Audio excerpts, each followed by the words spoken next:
Is this thing on?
Let's see.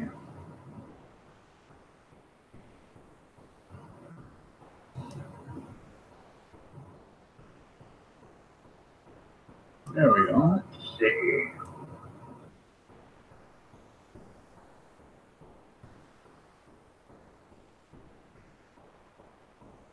Good morning. Good morning. Happy Thanksgiving if you celebrate.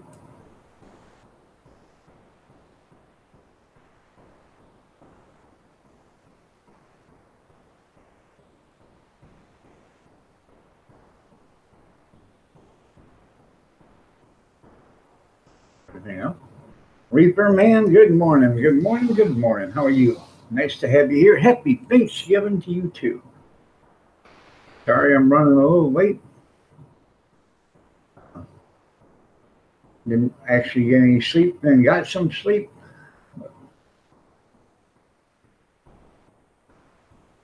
I'm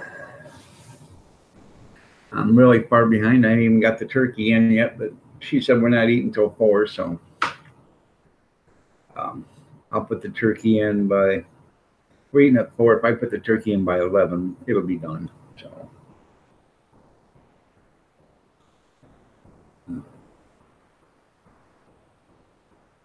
I'm glad you're doing good. Nice to have you here.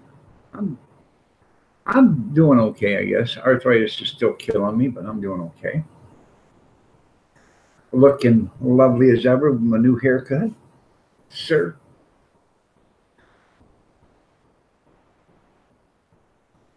Gonna have a panel today, so get some people in here and talk about whatever. Talk about how good looking I am, I guess. Hell, we all know we can do that.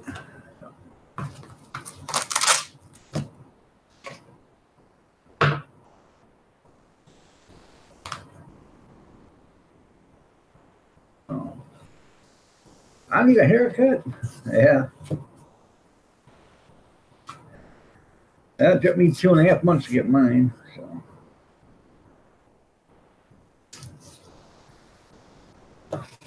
happy Thanksgiving, thanks, there, Brad. I appreciate it, man. You had your Thanksgiving what last month?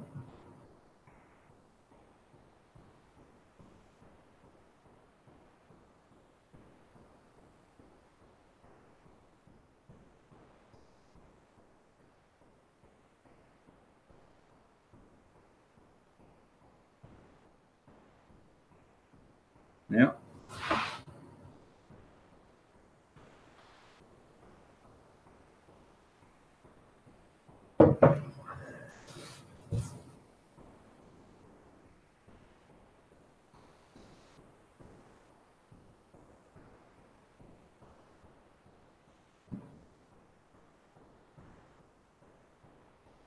I'm cooking. I think it's a 15 pounder. Um, I actually had to go out there and get a turkey breast out and bring it in and put that in the roaster with it. It's froze. So Yeah, I'm cooking a turkey. She's cooking a dinner, so I always I always cook the turkeys.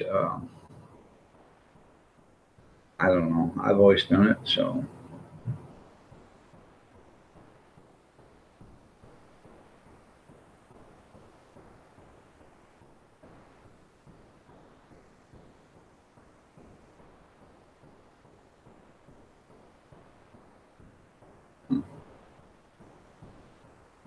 what? Sore.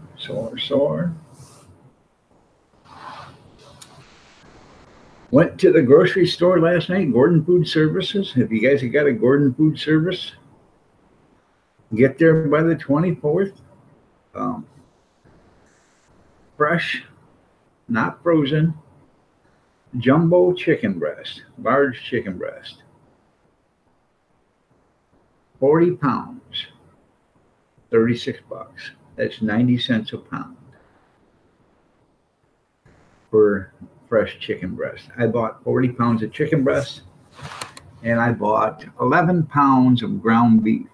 Ground beef was $1.99 if you bought it in the 60-pound cases, and I didn't. I just bought a 10-pound stick of it, and it was $2.19. So it was actually pretty cheap.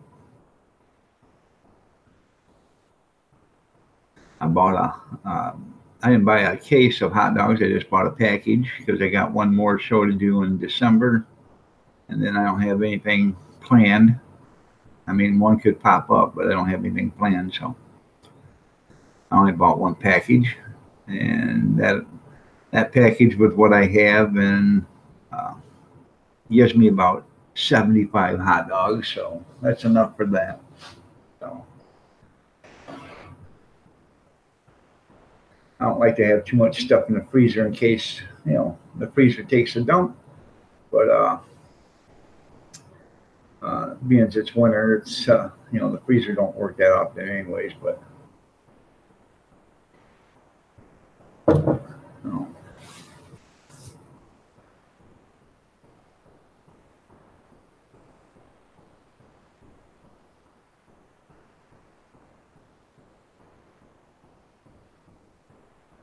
oh, not too many people up this morning. Either that or they're all over the place. So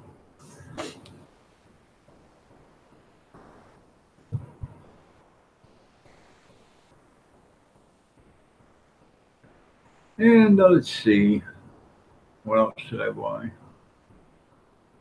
I bought a big can of coffee. Um,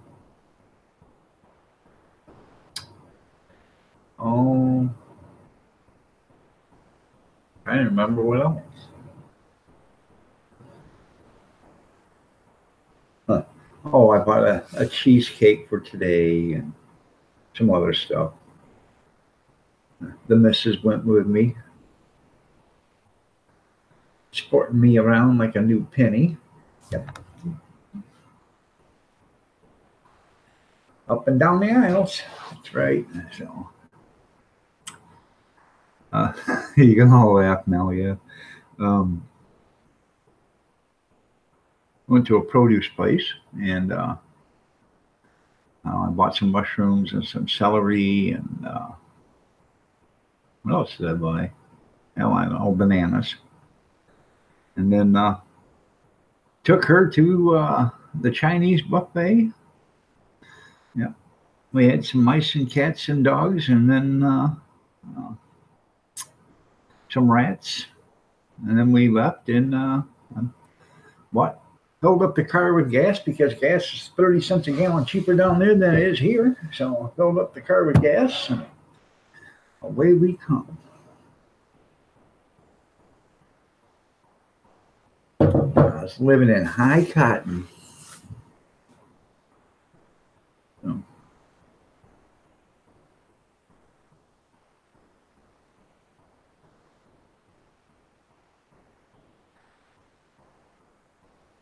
oh, Brad and Reefer Man, you guys weren't here yesterday when I did this. You see that jug right there? That one right there.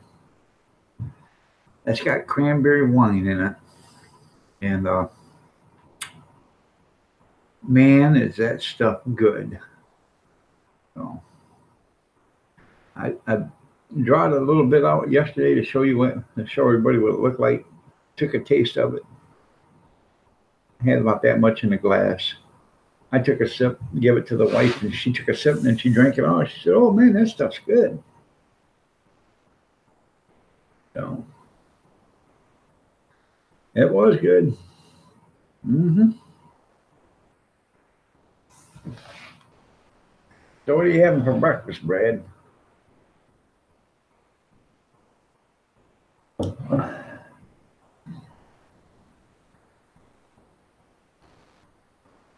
Arthritis is doing better today. I can almost close them all. So yesterday I could like this. So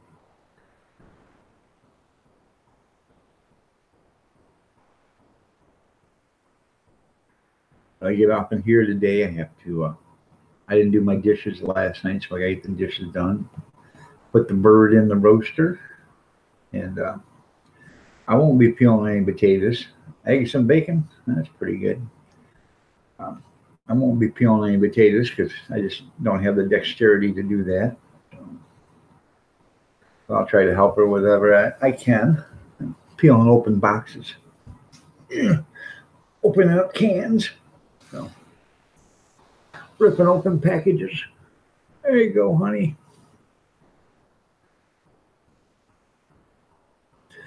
I tried to get her to buy last night. I was out there. They had homemade mashed potatoes, real mashed potatoes, not frozen. Real mashed potatoes in a bag, already made. All you had to do was heat and serve. I said, why don't we get these? They're only $5 for a 5 pound bag. You don't have to peel. No, I'm gonna make my own. All right, whatever. It's been me making. You bet. If it'd been me peeling taters, we'd be up picking up a bag of mashed potatoes. That's right. So, since I ain't peeling, I ain't arguing. So,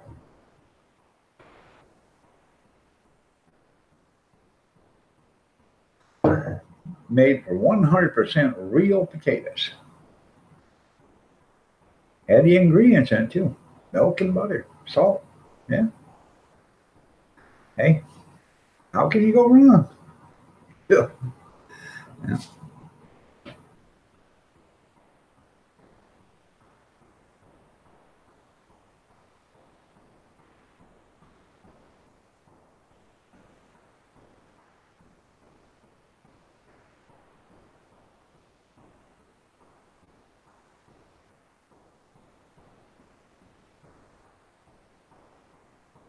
I could actually on the cart serve. I just got to think about that. I could, with that mashed potatoes and stuff, I could serve a hot beef gravy, a hot beef sandwich on that cart. Stuff a hot dog bun full of beef, cut it in half, put it on an angle on a plate, throw a glob of taters there and gravy all over it. Because I don't have to cook none of it. All that stuff I can buy. All I gotta do is warm it up. Ta-da! $5. Gotta be a thinker, Brad. Art, you gotta be a thinker.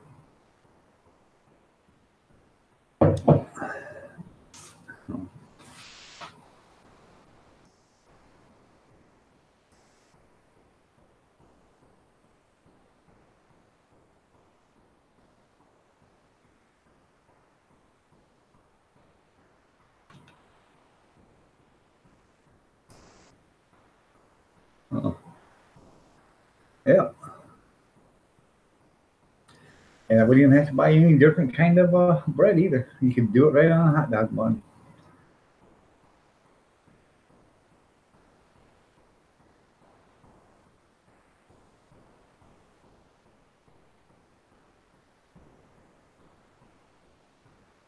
Uh, oh.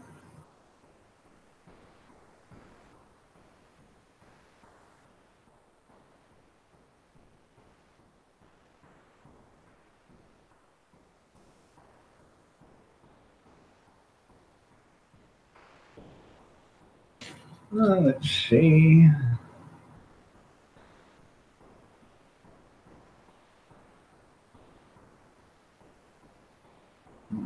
22 degrees today, right now. High of 31. Tomorrow, partly sunny, cloudy, 45, 47 on Saturday, 48 on Sunday, and 38 on Monday with snow.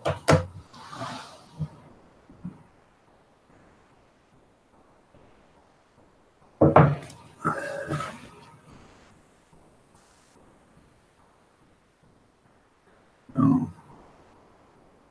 Who's all in the chat room? I was just showing you and Brad and Reaper.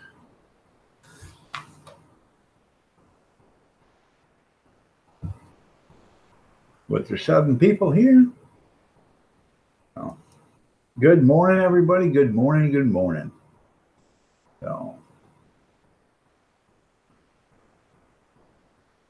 I know people don't want to see me on their holiday day. That's okay. Nope. Somebody just left. They said, piss on you, Iron Dog. Goodbye.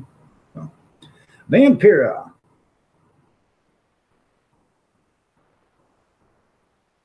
Before you head to the gym, well, are you working out today? Well, if so, congrats, because that's more than what I'm going to do. You have yourself a great workout. Much love and respect to you too. Tell Blood I said hi, and he's looking lovely as ever, and so are you. So hopefully you guys have a great Thanksgiving today. I don't blame you. Come pick me up and we'll go exercise together. You know, I don't know what I can do, but we'll go work out. 2, 8, 4. Oh, I was just getting off the couch. And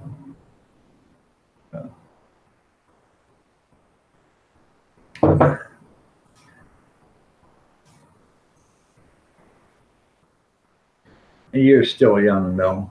So you need to work out to stay young.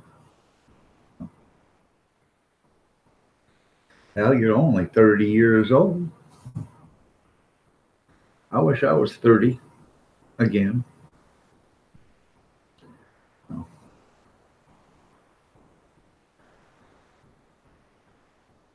It about kills him. There you go. Hey, he could use the exercise. So could I. No. Don't let him quit. Tell him, Vampira, hey, if you love me, you'll do it. I'm over, way over.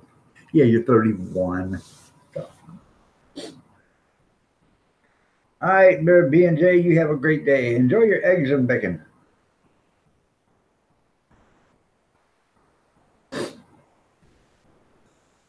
So.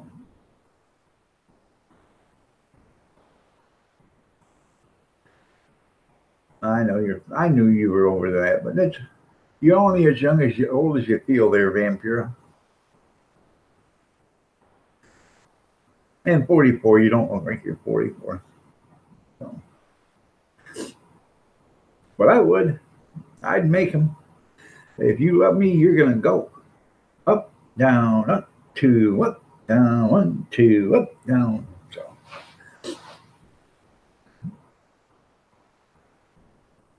Yeah, you keep them working out, don't you? You look right at them, and you start jogging ahead of them and say, if you want any of this, you got to catch it. And you just go full bore. Hi, Blood. How are you? Nice to have you here. So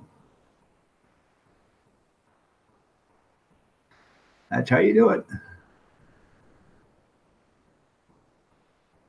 Then you slow down until you almost gets a hand on you, and then you speed back up. It's like dangling a carrot in front of a donkey, you know. You keep dangling in front of it, then you put it so it's close enough where you can almost get its nose on it and its teeth on it, then you push it away a little bit. Yeah, wear my yoga pants and he'll keep them. There you go.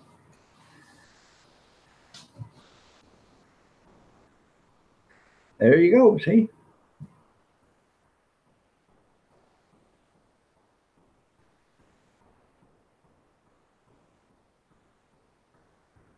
There's nothing better than a pair of spandex with a woman bent over tying her shoes.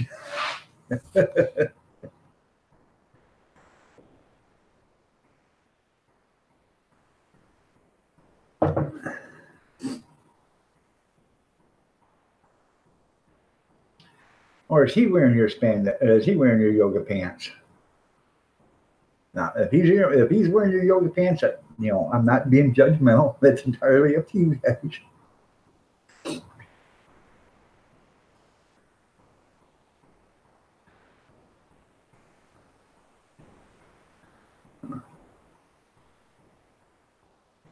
Yeah.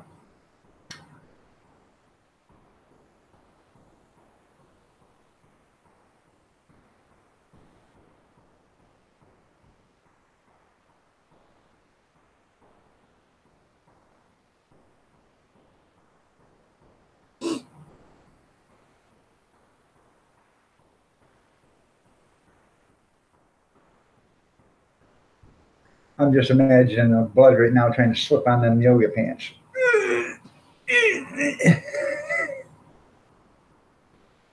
One leg at a time, man. Blood, one leg at a time.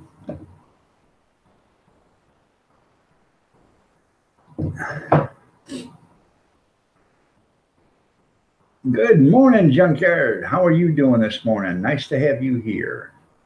Good to see you. So,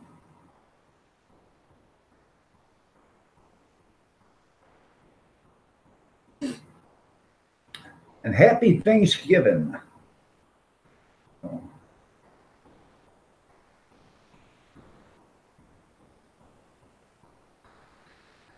no, I haven't got the bird in the oven yet. I'm going to do it after the live stream. I figure if I have the bird in the oven by 10 o'clock, 10:30, it'll be fine. We're not eating until 11 or 4 o'clock, so. It's only a 15-pounder, so it ain't going to take that long to cook. No.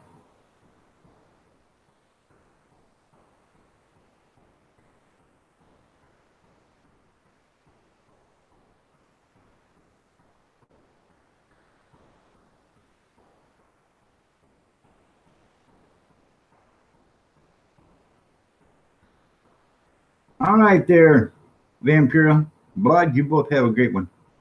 Talking Turkey Thursday, that's right. So.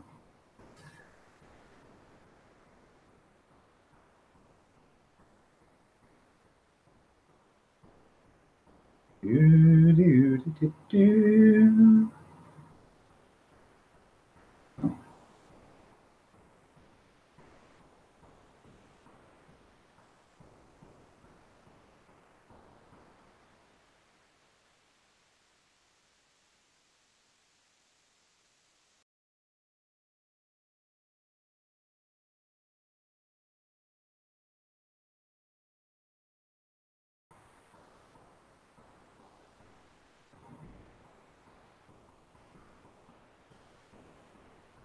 Oh, I'm glad you got some nice weather. That's good.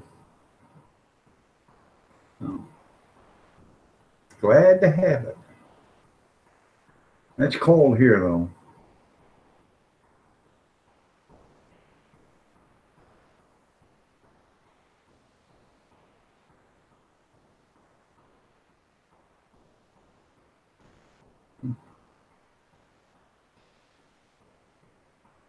Today is a panel day, so anybody wants to come on up, you're more than welcome. Let me know, and I will bring you up.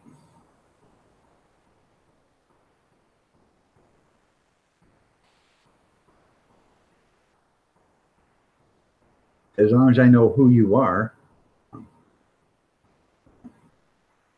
Somebody I've never heard of, or somebody that's new. No, I will reserve that judgment for later, but no. So, I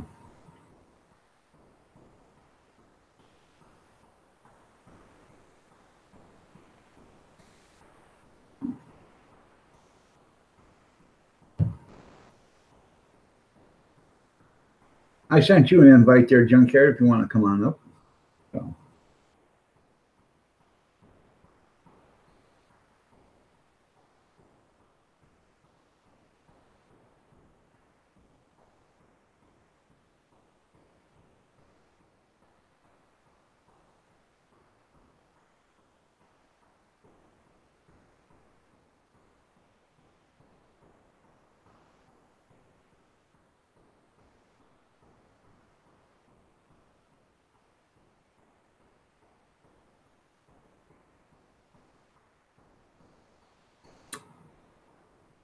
It's Thanksgiving. Anybody do anything today besides cooking birds and eating them?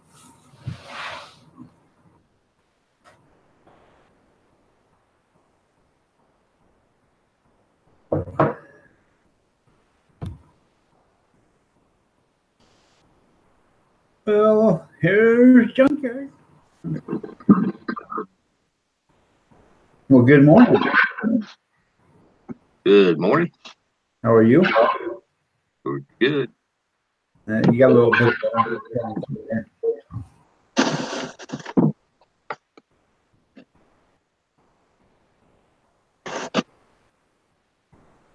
Let's see if that works. Yep. No. So that's okay. We'll work with that. Is that better? Yeah. Yeah, a little bit. You still got an echo going through it. I'm gonna make sure mine don't shut off.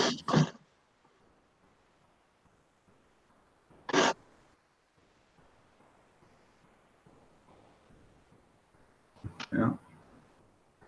Okay.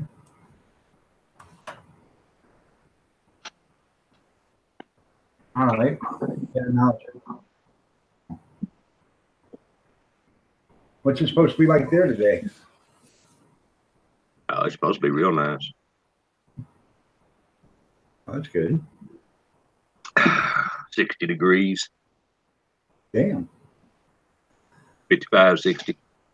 It's about 55, 60 yesterday. Last 2 or 3 days have been nice. Oh, we're supposed to have it nice Friday, Saturday, Friday and Saturday, Sunday.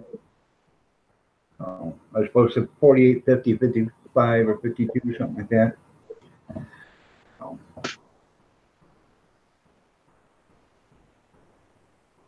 See what the temperature is. Kind of chilly. 35 degrees. 15 degrees warmer than it is here. But that'll burn off quick. Right? And I was working on the oven yesterday. Frigidaire. Thought the element was out. Element was good. Temperature sensor was bad.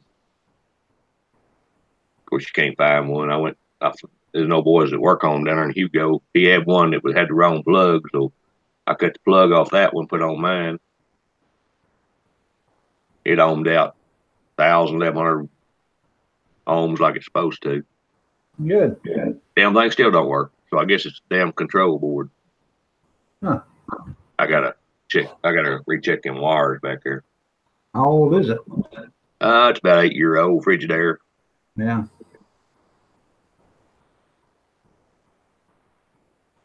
I don't. It was bought new and this house was built in 2010. I got I can't remember. But, I bought mine about, I think about 10, 12 years ago. And I give a lot of money for it. It was a glass when they first started coming out. And then she put a pan on there that had the spirals on on the bottom of it, and it melted right into the glass. Yeah, this is glass top. Yeah, so pretty fancy. Yeah, and this thing, let's see, it was probably about 3 weeks old, and I ended up having to put a new glass top on it. The top was $400. So the broiler still works on this. It still heats. Yeah. And the oven shows it to come on, and it shows the preheat, but no juice to the element. Huh. So I'm thinking it's going to be the control board now, which I can get one off eBay for $120. I wouldn't spend it. How you buy a brand new for $800? Yeah. It's already 8 years old, so I don't know unless you like it or not. But this one takes a dump. I ain't buying it. I ain't fixing it. I got like 1,700, and I won't buy it. Put any more money. I have to fall back on my old propane one. There you go. Good morning, Big Steve. You still got a hell of an echo going through there someplace. I don't know where it's, if it's coming through your external speakers.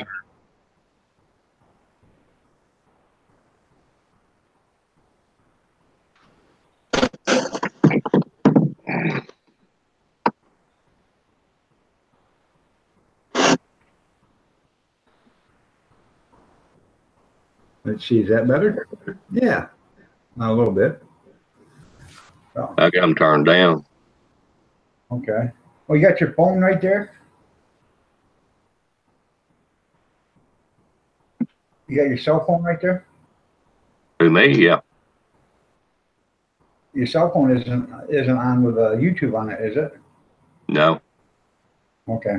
I got YouTube muted. Okay. Demo Don, how are you doing? Nice to have you here. You ever seen some of his videos there, Junkyard?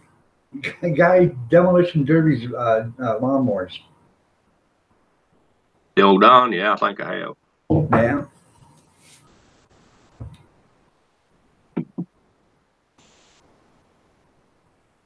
Yeah, I did some demolition derbies, but I've never did one with a lawnmower. I think that would be flat crazy right there. So. Now they do have lawnmower racing, you know, and they do that here.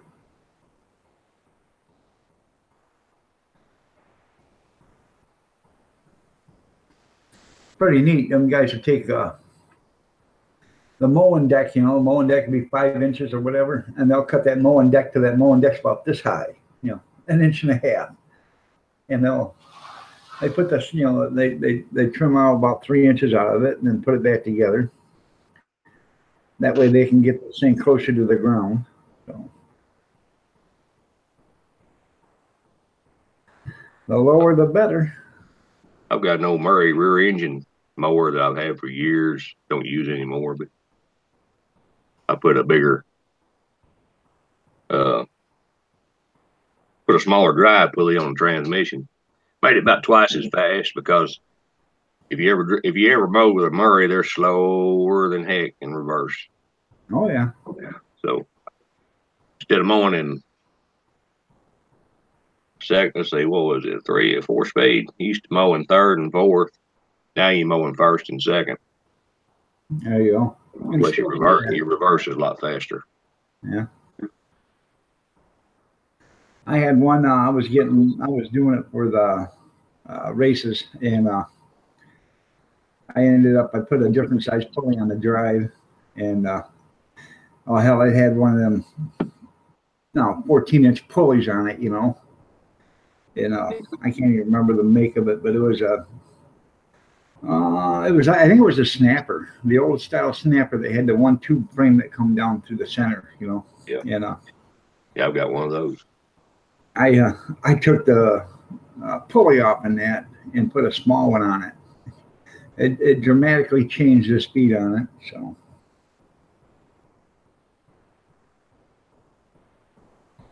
his is fast in the demo derby. Yeah. I'd like to go watch them lawnmower races, but they don't. I don't know. There's not none right around here.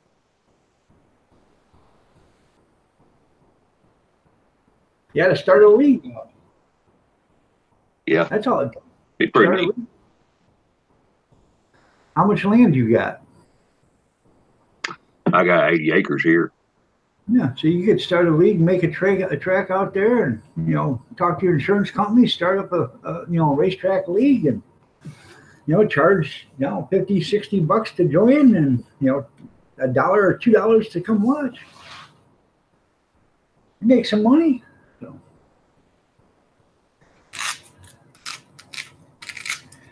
Well, since you're up here, you keep all these people entertained. I have to go to the little boys' room because I didn't get up till 6:20 this morning, so I haven't had a chance to do anything. But I'll be right back.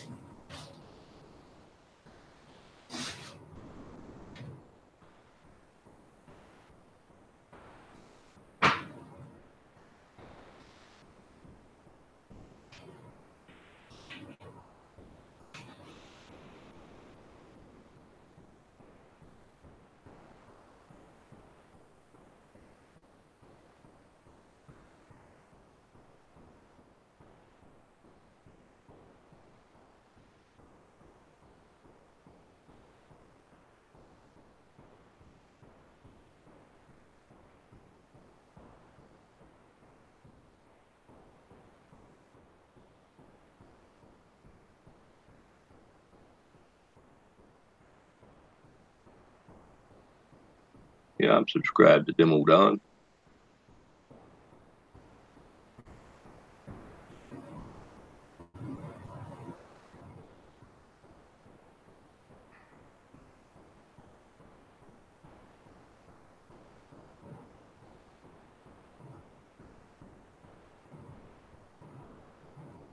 I got a test stand made out of an old Murray frame that I can put motors on and start them and run them.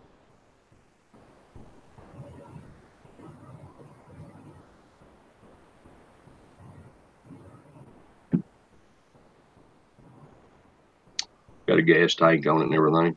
Battery.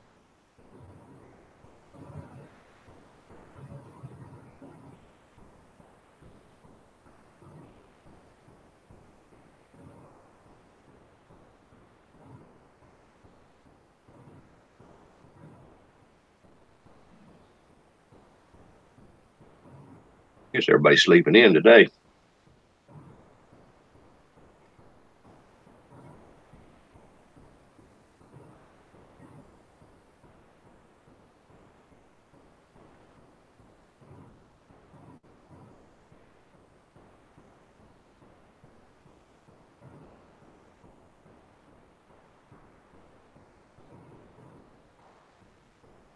In fact, I went and got a Murray about 2 weeks ago from one of my old buddies that had a 12.5 horse overhead valve Briggs, one of the earlier ones, 38-inch cut. And Murray's got the best seats in the world on them. They never wear out.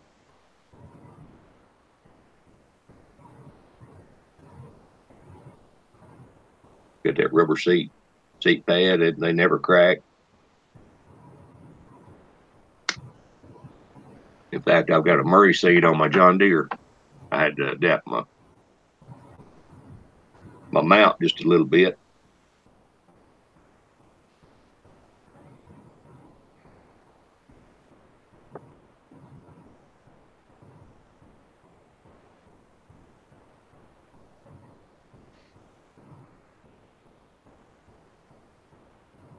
Yeah, I've got several of them demo done.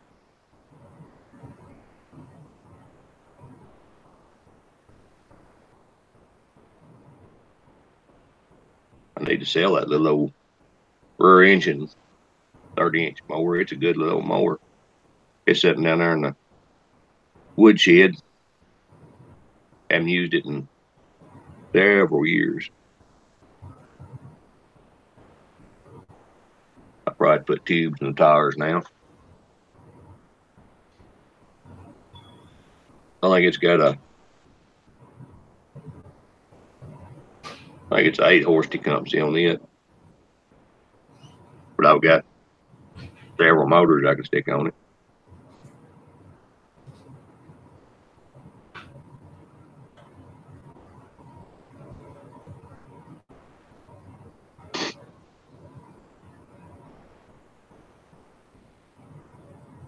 A lot of people cuss the old Tecumsehs, but I really like them.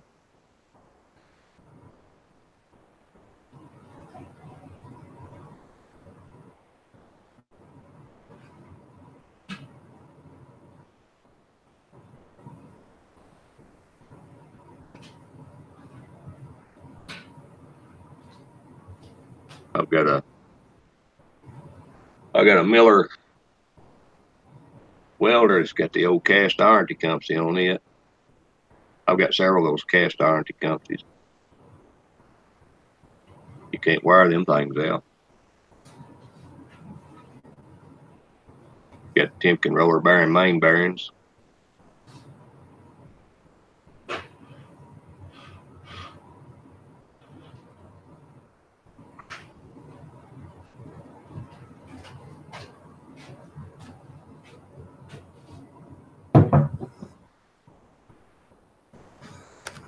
All right.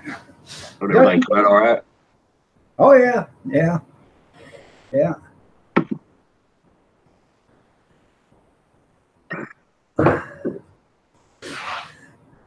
You know, I did have Chinese last night. You know. I don't understand that because they usually don't take all night to come out.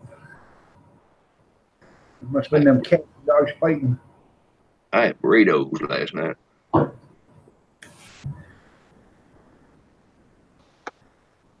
I buy them El Paso burritos or whatever they're called. I don't know. Come in a package of 8. We buy. Usually when I buy them, I buy 4 or 5 packages and keep them in the freezer. So if you want something quick, you just open up a package, you grab a couple out, and throw them in the microwave. Good morning, Dutchy Dutch. Good morning, Googer. Yeah, Junkyard. Did you want to come up, Googer? We always keep a bunch of the tortillas and refried beans around there. They're handy. Oh yeah. Don't take long to warm them up. Chop up some onions and tomatoes and lettuce. Yeah. Might even put a little hamburger meat in there. I don't know if you heard that this morning, but I bought a 40-pound box of chicken and then like almost 11-pound stick of ground beef last night. So I walked out of the store with 55 pounds of meat, 5 pounds of hot dog, and the chicken and the hamburger. They would love to put that hamburger meat on sale about once a month. Those 5-pound tubes would be $9.95. Yeah. I usually buy 4 or 5 of them. This was they wanted $1.99 a pound for it if you bought the 60-pound box, and I should have bought a 60-pound box, but I didn't. But then again, I have no room for 60 pounds for right now, so I'll probably do now that I got the turkeys out of the freezer. But Brooks will put J.C. Potter sausage on sale for $3.50 a 2-pound stick. That ain't bad. Every now and then, and we'll buy like 20 sticks of it. Here a while back, I bought some blue and gold sausage. Well, Googler's live streaming himself right now, he says. That blue and gold is made by the FFA bunch, that they use show hogs. You're right. It's good sausage. Pretty good. Of course, it's not cheap. It's $8 a tube now for 2 pounds, but it is good.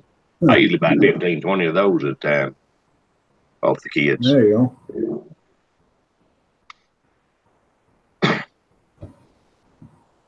I need another freezer. No, you need to learn to can. But I don't want a chest freezer. I want an upright freezer. Yeah. I got one down at the other place, but I need one out here. I got a chest and an upright outside in the garage, plus a refrigerator. Chest freezer. I'm always leaving stuff in the bottom. Yeah. Hard to get to. You know what you put down there at the bottom, don't you? What? The pig's feet and stuff like that you're never going to eat. I got a small one down there at Mama's house. Yeah. I don't know. We bought that when I was in the Army. It still works. Yeah. I think it's 45 years old, I guess. It was pretty new when I bought it. It's like I say, it's pretty small. It's 3.5 foot long, maybe. Yeah. That's about the size of mine. I got a little small one, chest type. I bought one about 15 years ago. This woman had a yard sale and lived right behind us. She says, I went over there and was looking at a yard sale, and she said, "Oh, I got a freezer down in the basement if you guys are interested." I said, "How much?" She said, $10. So I walked down there and I looked at it and I said, "I'll take it." She says, "Well, I'll get everything out and I'll unplug it and you can come get it." I said, "Okay." Well, I seen her about a week later. I said, "Is everything out of your freezer so I can come?" "Oh, yeah, it's unplugged and everything." I go to grab that freezer, and she unplugged it all right, but she didn't clean it out. Oh, my God. It stunk so bad. So I got it out of her house, and I dumped the thing over in her yard. tell you a Yeah. little story about that. Huh? I'll tell you a little story about that. Down there in Yeah. town, my neighbor, they bought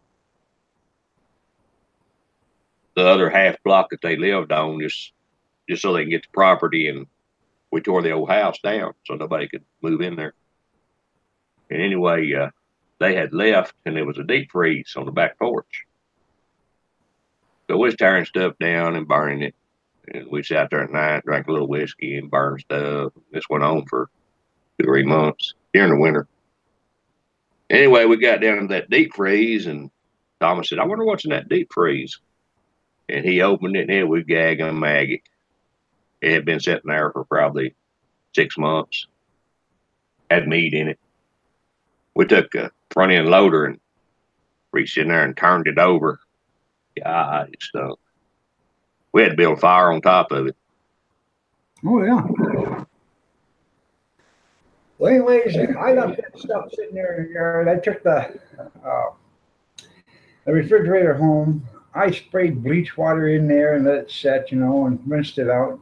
Couldn't get the smell out of it. I'm getting upset, because I bought this and she was supposed to clean it, take everything out, then unplug it.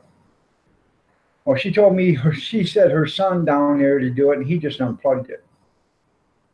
Well, anyways, I ended up taking high quality enamel paint, and I painted the inside of the refrigerator in order to get the smell off. I had to actually cover cover the smell of the freezer inside with paint. And I put probably 6 or 7 coats on it. And I never did use it for anything other to hold peanut oil for when I deep fried turkeys. That's the only thing I ever used it for. Have you ever used that Mighty Boss cleaner? They sell it at Tractor Supply. That's the best cleaner I have ever used. You can buy it in a quart or a gallon. Tractor Supply usually has it in a spray bottle quarts. They're $5, and it is absolutely the best cleaner I have ever used. You can spray down a shower and just wipe it off. Or like working on washing machines and stuff, you can spray it down. Yeah. And it works great. It works better than anything I've ever used. Mighty Boss? Mighty Boss. Okay, I have to look at that. Elegant Homestead, good morning. Nice to see you here. Yes, I got my eating breeches on. I even got my eating shirt on. I even got an eating bib someplace. It's called a bath towel. So, but what's the matter, Googler? The people that you're going, they don't cook very good? He said, yeah, but I don't want to. Where we're going isn't very good. So, yeah. So we're gonna do our Thanksgiving Saturday. My daughter's, she's a nurse, and she'll be off. I don't like I don't like having dinners with people from the medical field. I've done it before. It just doesn't work out. You put a turkey out on the table, and the first thing they say, you know what? If you'd have pulled that out 20 minutes ago, I could have brought it back to life. So,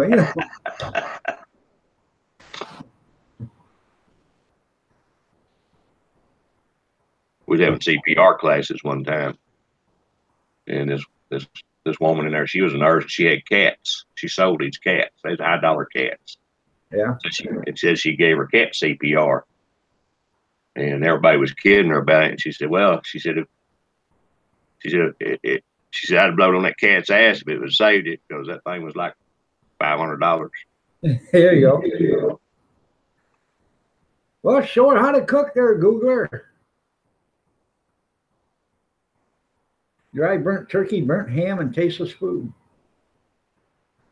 But it's the thought, Googler. It's the thought.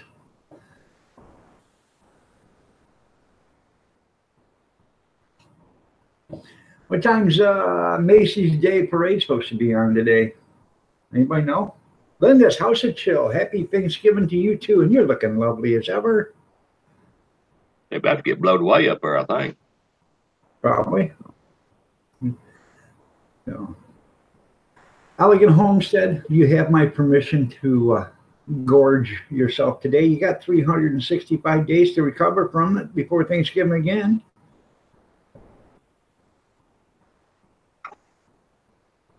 I got 2 pumpkin pies. I got 5 tubs of whipped cream. So you do know it takes a tub of whipped cream to do 1 slice of pie. You know that, don't you, Junkyard? Yeah, and I'm gonna have my mincemeat pie this week too. Yeah. Here's something for everybody to try, and you don't have to try it on a whole piece. Take a piece of pumpkin pie, put whipped cream on it. Now just cut off a piece with your fork with some whipped cream, and take a sprinkle of salt and put on it. Not a lot of salt, just a sprinkle. Be moderate on the salt, like you would your food or whatever, and taste that. And then tell me if that does not make pumpkin pie taste a hell of a lot different. It does. It excites the pumpkin pie and brings it to a different level. I'm telling you. And Elegant loves my philosophy. Always, most all recipes, they put salt in it and they put sugar in it. I never could figure that out because they just canceling each other out, But it worked. But I mean, right? That's right. When there's no holds barred today. That's right. There's nothing wrong with a piece of pumpkin pie with turkey gravy on it. You tell them I said so. Or dressing with whipped cream on it. There's nothing wrong with that. If you want to eat it that way, you just go right ahead. Googler's got that right. If you're 50 and you ain't learned to cook by now, you're never going to learn. That's right. Yeah, Elegant Homestead says salt enhances flavor. And I think that's what it does to the pumpkin pie too. When we first got married, my wife was 16 and we had some lean years there. But didn't you come from a box or a can? It couldn't be made. She's a pretty good cook now, though. Okay. She has learned. She has what? She has learned how to cook. There you go. She can cook good. Now, Kathy's a good cook. She's a lot better cook than I am, but I do the majority of the cooking because, I need the exercise. I got to do something, I can't, it's hard to maintain this beautiful physique by just sitting around, She hates to cook, but she loves to cook for the holidays. I like to eat part. I like to eat too. Oh.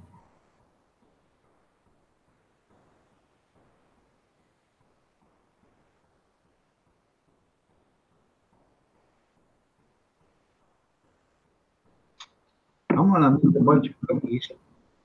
Oh, here in a couple of weeks before Christmas, snowballs or whatever, pecan ball cookies and stuff like that. So, anybody's a better cook than you.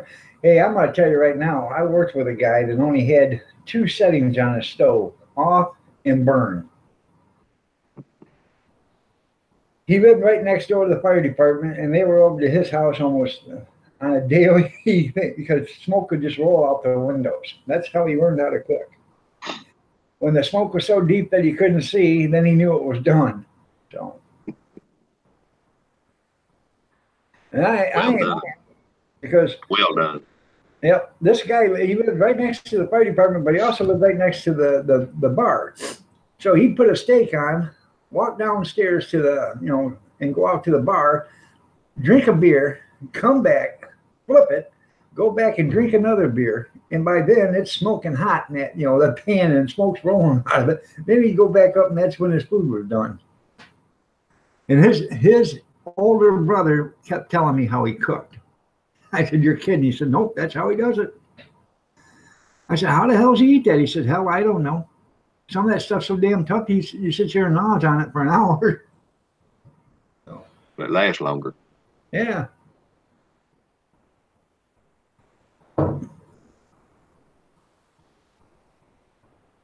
There's been plenty of times, he'd come to work. He's so damn hungover he couldn't see straight, but he'd have 2 or 3 cups of coffee and hop in the truck and start going to work. I said, man, are you okay? Oh, yeah, I'm fine. He was just sobering up. Yeah. But he'd drink till 2 o'clock in the morning, go home, sleep till 5, and get up and then go to work at 6, be to work at 6. No.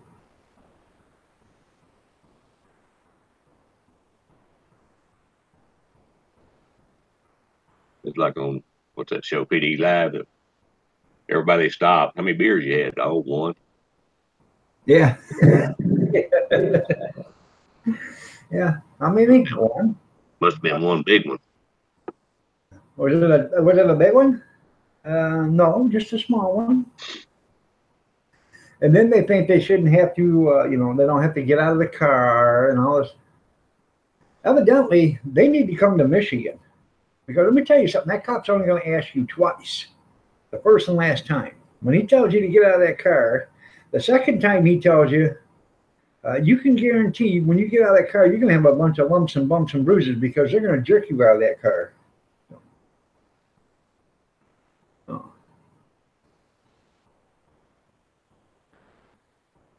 They don't mess around here. And you can't drive here in Michigan without a driver's license, insurance, or plates on your car. I mean, you can. But they pull you over. They impound and tow your car. Do you ever see that happen on PD? Hell, they don't never tow nothing. It don't seem like. They don't do it in Oklahoma. I think they just give them an attaboy. Yeah, you had a patch on the back and said, don't do it again, but drive home. Make sure you don't hit nothing. I can point you. I can go down through here and point you out several I know ain't got no license. Yeah. Well, when they pull you over here and they won't let you drive your car because you don't have insurance or whatever, or you don't have a license, they do that for a reason because now they know you don't have it. And if you get in an accident, whoever you hit can sue the state. So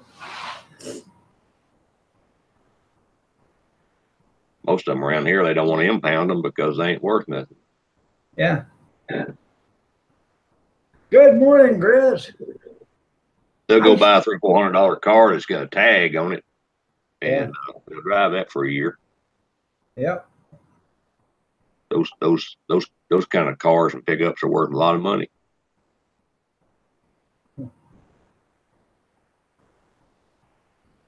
Happy Chinese Day, Grizz. There you go.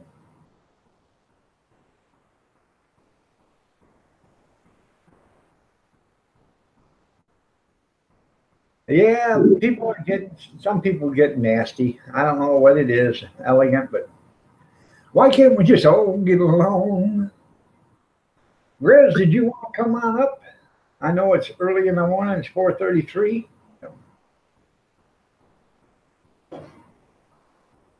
Grizz probably just built a fire.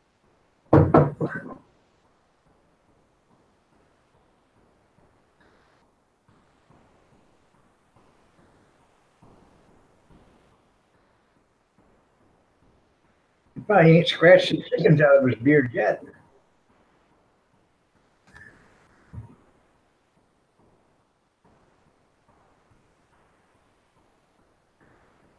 So.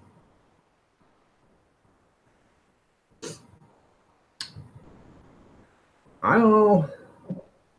Something's going on with Gene Chambers. He wasn't here yesterday, was he? No, but he said he was in his garage working on a desk or something. He's either working too hard, something. But I get worried when he's not here because, of the snow and stuff. I don't want him overworking himself. All right, I'll send your thing here in a minute. The holidays have nothing to do with it. Kevin says, I'm just nasty. There you go. That's funny. It is. It's just as easy to be nice. Like Patrick Swayze says on Roadhouse. If he calls your mama a name, just be nice. Well, what if he calls my mama? What is she? Be nice. You know.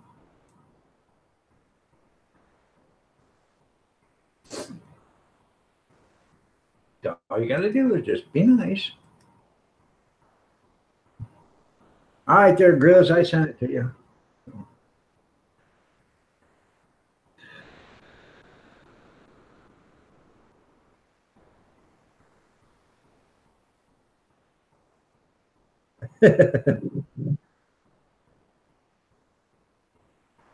Yeah, I know. He's doing. I see him yesterday. He was telling me he's redoing an old desk or whatever in the garage. It's just that when he doesn't show up in the morning, you know,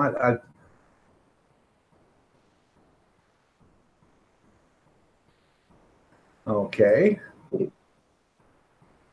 Oh, damn it! I hate when I do that.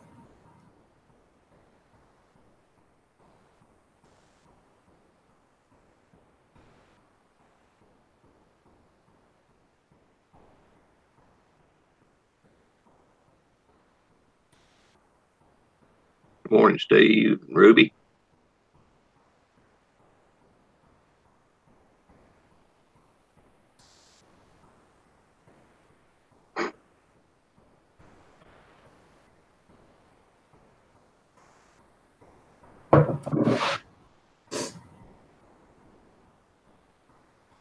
Let's see.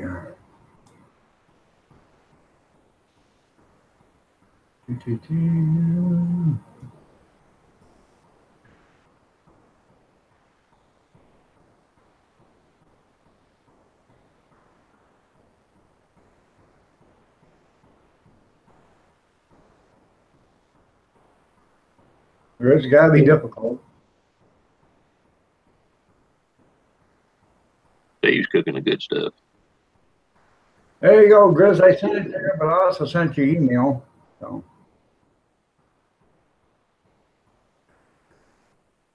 Oh. Now I get the chat back because I screwed that up.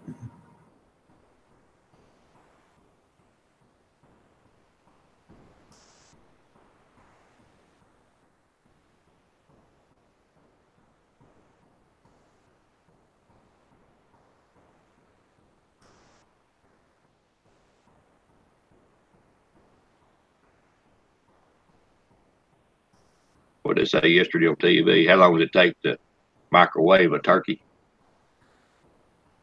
I don't know.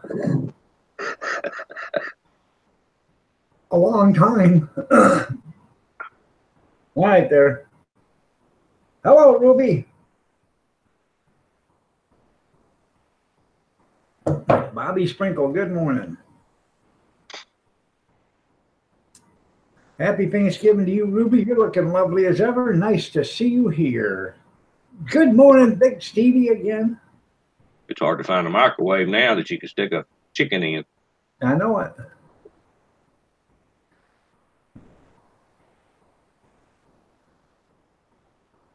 I bought a microwave a year or two ago. It's still down there in Mama's house. Huh. Had it on sale. I think it was $20. Ain't bad. So I just bought it. I figured somebody needed it. That's right. It's black. Now, if I need a microwave, I'll just have you ship it to me. It's still in the box. Hope it works.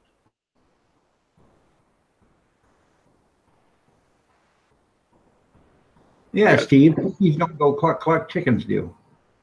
I got 12,000 BTU air conditioner down there still in the box. They had them on sale at Warwick's for a little over $200, and they're normally $3 something.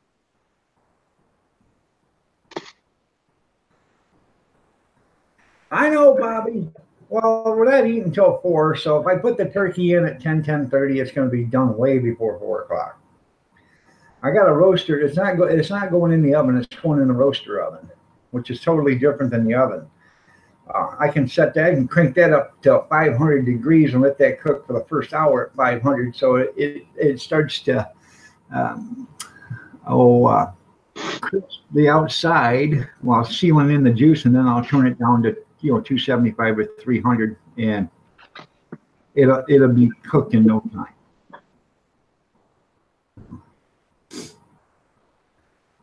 I've got a great big rotisserie too. I could actually put it on the grill and rotisserie the turkey.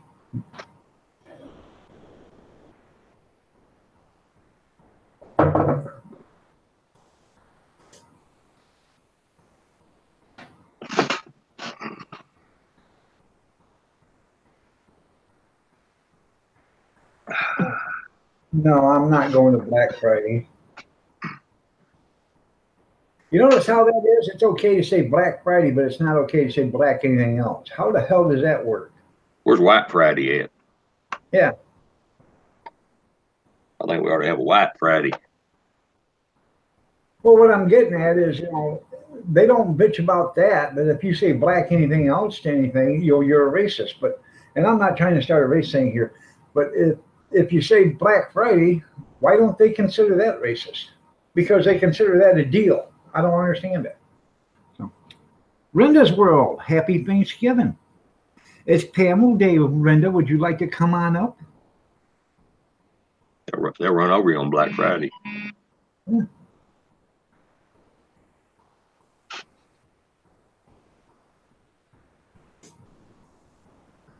So, I guess that's the reason they turn out. yeah, hell, I don't know. I don't like going to that shit because that shit, it's nothing. You go there, Oh, Bobby. You sell your soul to save a few bucks, and it ain't worth it to me. It's always a bunch of Chinese stuff. Yeah. And remember, people, Saturday is Shop Small Business Day. When you shop at a small business, you're not buying a CEO a third vacation home. You're helping a small businessman buy a varsity sweater or shirt for his son for Christmas or whatever. I did go to Walmart Black Friday a couple of years ago and bought one of these laptops. I bought an i3 laptop with 6 gigabytes of memory for $299. Wasn't bad. But this year they don't have nothing. It's either cheap Celeron or they don't have nothing. Right. I need one more laptop. One of them took a crap. I think Big Steve just proposed to Copeland alone because he sent her a wedding or an engagement ring through the mail. Huh. Congratulations, Big Steve and Copeland. Congratulations to one and sympathy to the other. I won't say which. What's a zirconia ring? A Cuban zirconia.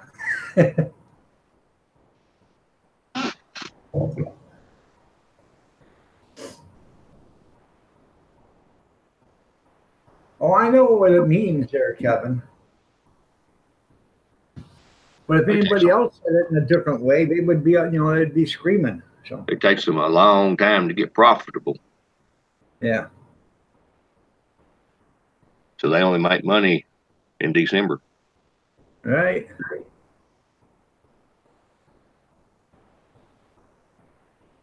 Like I said, congratulations to one and my sympathy to the other. I've seen Copeland. She can do a lot better. Funny. Oh, I know, Kevin. I know.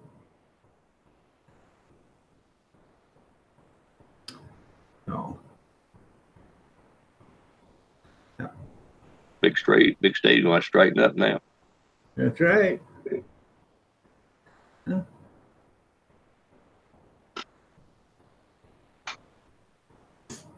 It all changes when you get married. Yeah, that's right. Okay, I don't know, Kevin. Don't tell me now. Yeah, you could have done better. You could have done better.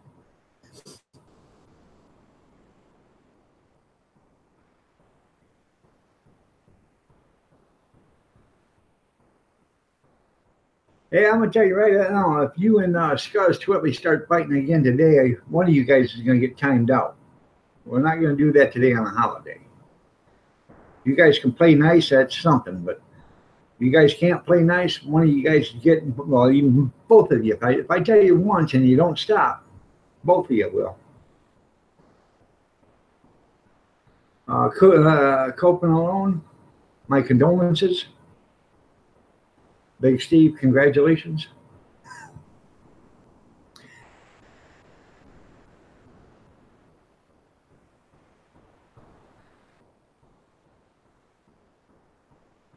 Oh.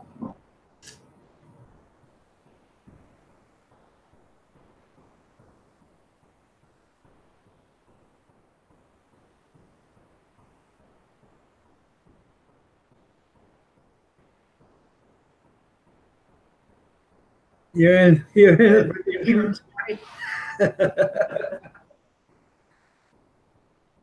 Morning, Keith and Junkyard. Good morning. Morning.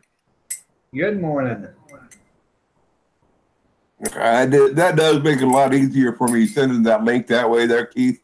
Okay. That every time I got to sign into my account, I got to remember my password, and it's a big, long one. Well, I'm pretty sure I know what your password is. Well, I know what my password is. Well, I probably do too. It's probably that too. Huh? My password is supercalifragilisticexpialidocious. The problem is remembering how to spell it. That's right.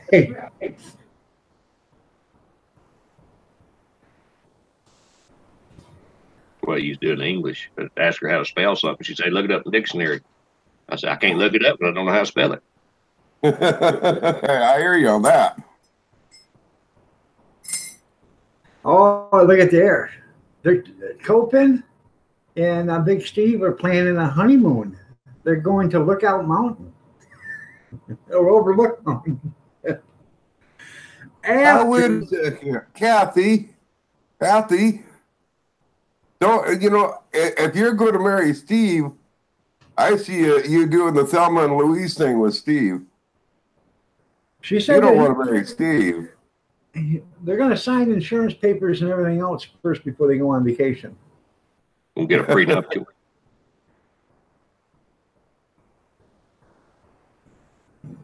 Wi-Fi and cable are out. Well, I'm sorry to hear that.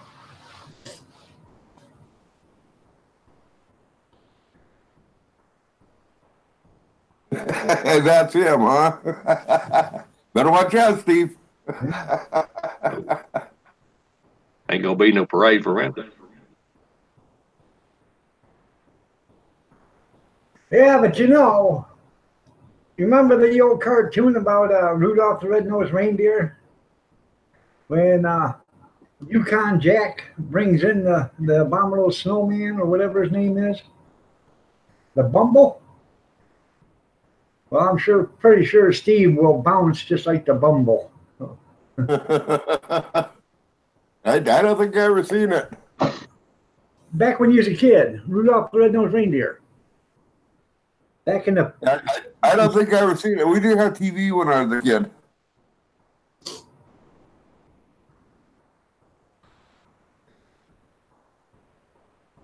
Yeah, I heard it's windy up in y'all's country, Rita. And cold.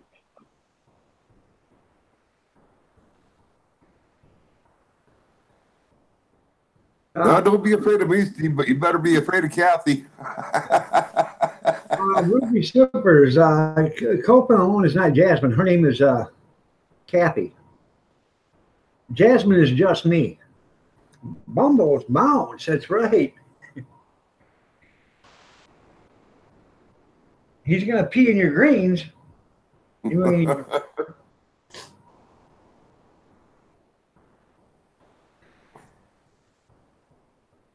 Grizz, are you roasting a turkey over the campfire? Yeah, about 8 o'clock I got to get out there. Actually, 7, 8 o'clock I got to get out there so I can get the fire started and get a good bed going, and then I want to start that. I'm actually going to do that on live stream parts of it. I'm not going to only live stream, but maybe a half hour or an hour or something like that. I think you're going to have one on in about 6 hours. Yeah, I want to do a live stream this morning though, and I might do a live stream when I'm pulling it off the fire too, just to show a finished, you know. the last bit of it, but I'm not going to do the whole entire video cooking the turkey on there. Just the start and maybe the end of it. I seen a pretty neat one on YouTube where a guy had a little old creek there, and he had him a paddle wheel set up, and he had him something over a fire over on the bank, and it was turning that water was turning that paddle wheel, and it was turning that spit. You know what? And if he could made that spin a little bit longer, he could have put a generator on the other end, and he could have made electricity at the same time he was cooking dinner. That's right. Uh-oh. There's trouble in paradise already. Big Steve wants a divorce. Well, that didn't last long. Yeah, it's an annulment, Big Steve. But I love you one time. That's a typical marriage. Yeah. Uh-oh. Steve's cheating on Brenda. And so, anyways, I want to show you guys something. If you can see that. Look at that. You see my hand? Look at the redness. It's all swelled up. It wasn't like that yesterday. I mean, it was swelled up, but look how it's turning red or whatever. So, hell, I don't know what's going on anymore. It's going to get to the point I'm going to have somebody wipe my hiney for me because I won't be able to close my fingers enough to grab toilet paper.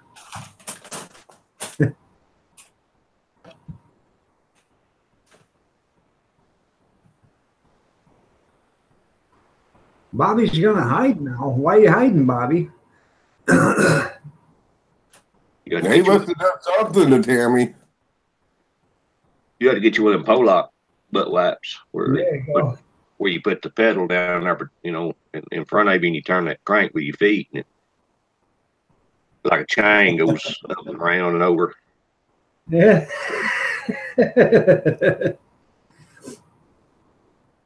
Yep, the honeymoon's over. Yeah, when you get to the end of that roll, just reverse it. Pedal backwards. That's right. If the gloves don't fit, they must have quit. So.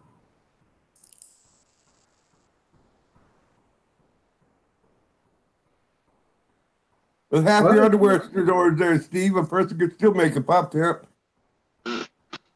Well, yeah, but that depends on how many underwear he's got there that doesn't have holes halfway through them. Ah, true. And again, who wants a bunch of brown canvas? You wear them underwear 2 days. Bobby's got Tammy mad at him. You wear them underwear 2 days, just turn them around. Yeah. Why does Bobby have Tammy mad at him? I don't know. I'm kind of wondering that. Huh.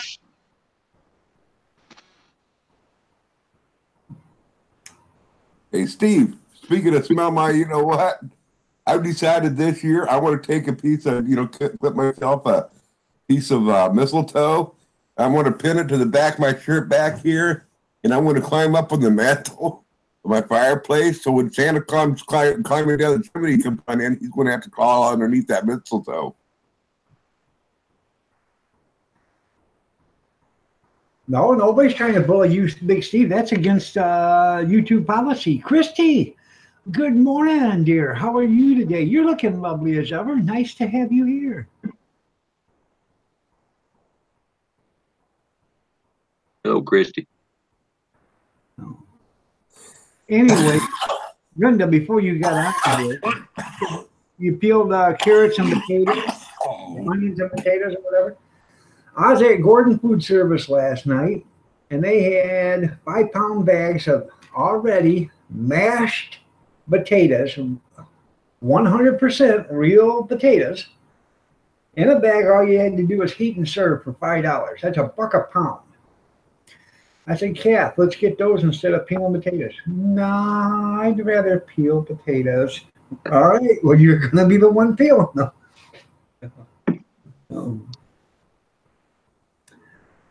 I looked up Gordon's Food Service to see if there's one close, and there's none within 200 miles of me.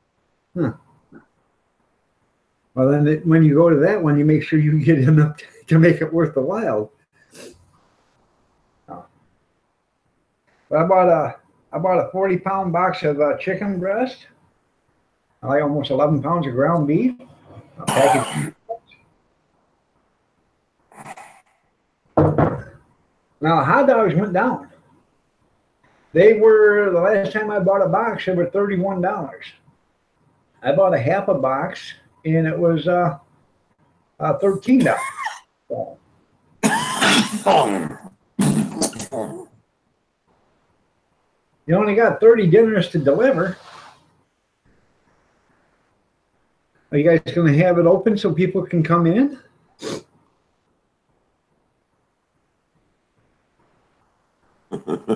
Tell Grandma I said thank you, Steve. Granny love.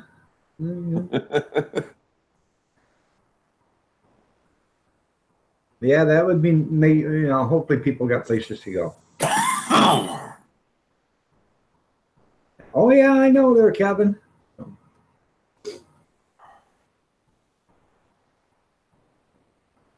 Well, if I lived closer, I'd come there for Thanksgiving dinner right after I ate mine.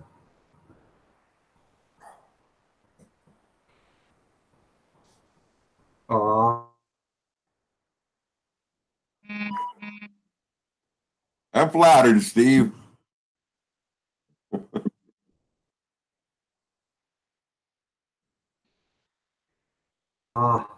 Grizz is her. I'd ask you, Doris is his grandmama. She's going to be 94 years young Saturday. And she just thinks I'm the cat's honey. She just adores me.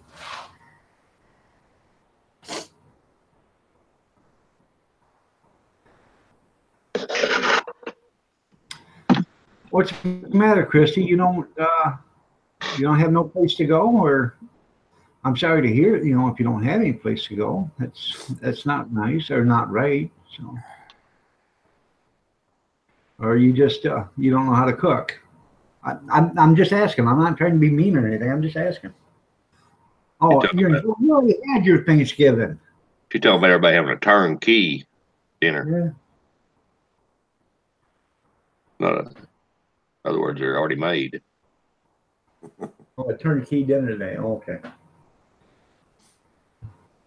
I think Big Steve's grandma must be a cougar. Yeah. What is it that? Brenda done went back to her old ways. Yeah. What is it that? DeNozo says on NCIS when that old woman from the landlord come in, he said she's not a cougar, she's a turkey buzzard or something like that. Still enjoys the hunt, but too old to, or still enjoys the chase, but too old to hunt.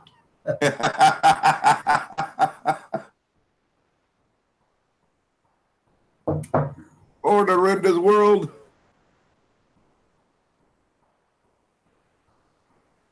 Oh, she wants to comb your beard there, Grizz.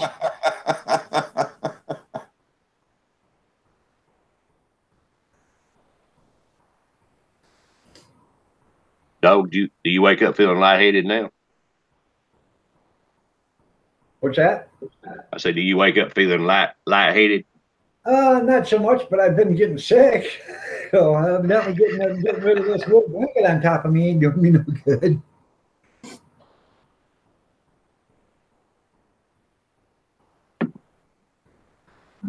There you go. You do it for just tips. If you enjoy doing what you're doing, it's not really work anyways. You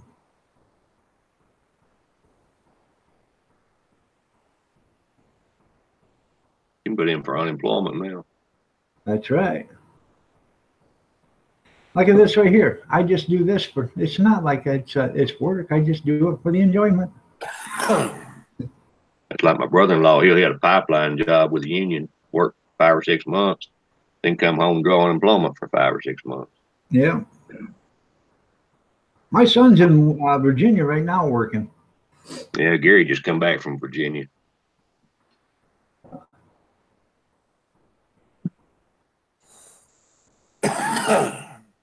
West by God, Virginia. West by God, Virginia. God's country. Where the people there got one leg shorter than the other from climbing mountains all day long. He's done some dangerous stuff over there. He's up and down them mountains. That's what They my have son. mountains in Virginia. Huh? They have mountains in Virginia. Oh yeah. Anything like what we got out here? Yeah. Yeah. Elevation 20, 30,000. You guys didn't get elevation 20, 30,000, do you? Let's see here. We got Mount Washington, and I want to Google it. I really don't remember what the elevations are. Because I think the Himalaya Mountains is the highest, and I think that's only like 21,000 or something like that. I may be wrong. No, I think you're right. We got a little old mountain over here, right there by Arkansas, called Rich Mountain. It's, I don't know, 3,000, 4,000 foot. It's always 10 degrees cooler up on top of it in the summertime. Well, they've made a lot of movies about that too. Which mountain? Yeah, Washington's 6,200. Yeah.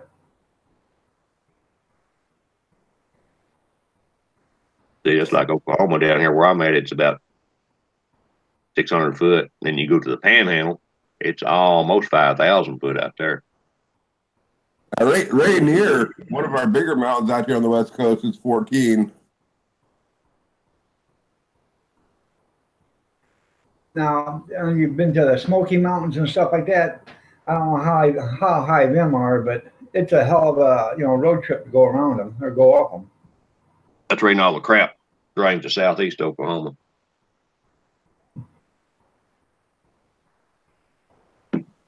Shasta is 14.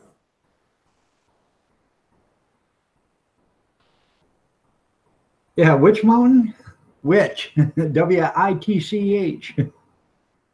Rich, R-I-C-H, Rich Mountain. Oh, The Rich. Three Sisters are 10,000 feet. That's just over the hill from me.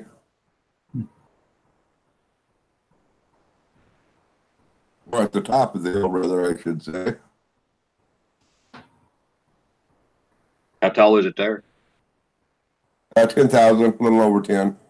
See, my cousin lives right on the other side there in Redmond. Yeah. I love that Redmond country, except for now it's become part of Bend. That's all, yeah. It's just the last 20 years, it really grew up. Kind of a high desert, ain't it? Mm-hmm. But it's beautiful country. I mean, the juniper and stuff out there through there. The jack pine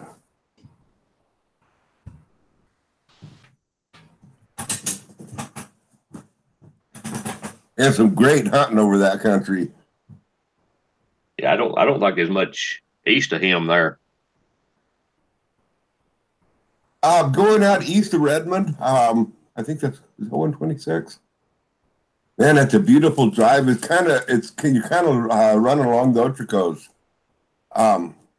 And that's some very beautiful scenery. It's just southeast of him, that's all all desert and stuff. But going out of Redmond to Prineville and out that country and go all the way to LeGrand, all the way across the state, it's you're in the Otrico Mountains, and it's all pine, and it's beautiful country.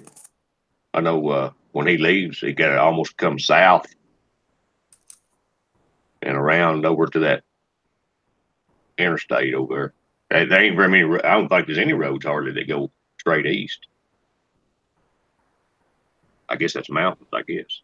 Yeah, well, I mean, going if you're going to go east from Redmond, you do want to go up to Interstate 84, which is right on the border of Oregon and Washington. Yeah, I think he's got to go kind of north or south to go over. Yeah, which going north would be tough, especially in wintertime. Going south, you have 97, Highway 97, if a person's going to head down to California. And there's a couple, like the 126, Highway 126 goes southeast. and it's over to 395. So I mean, there is different ways, but yeah, you're not hopping out on some major freeway out of Redmond. I know he comes back here just about every 4th of July for the homecoming, and it's about a 30-something hour drive.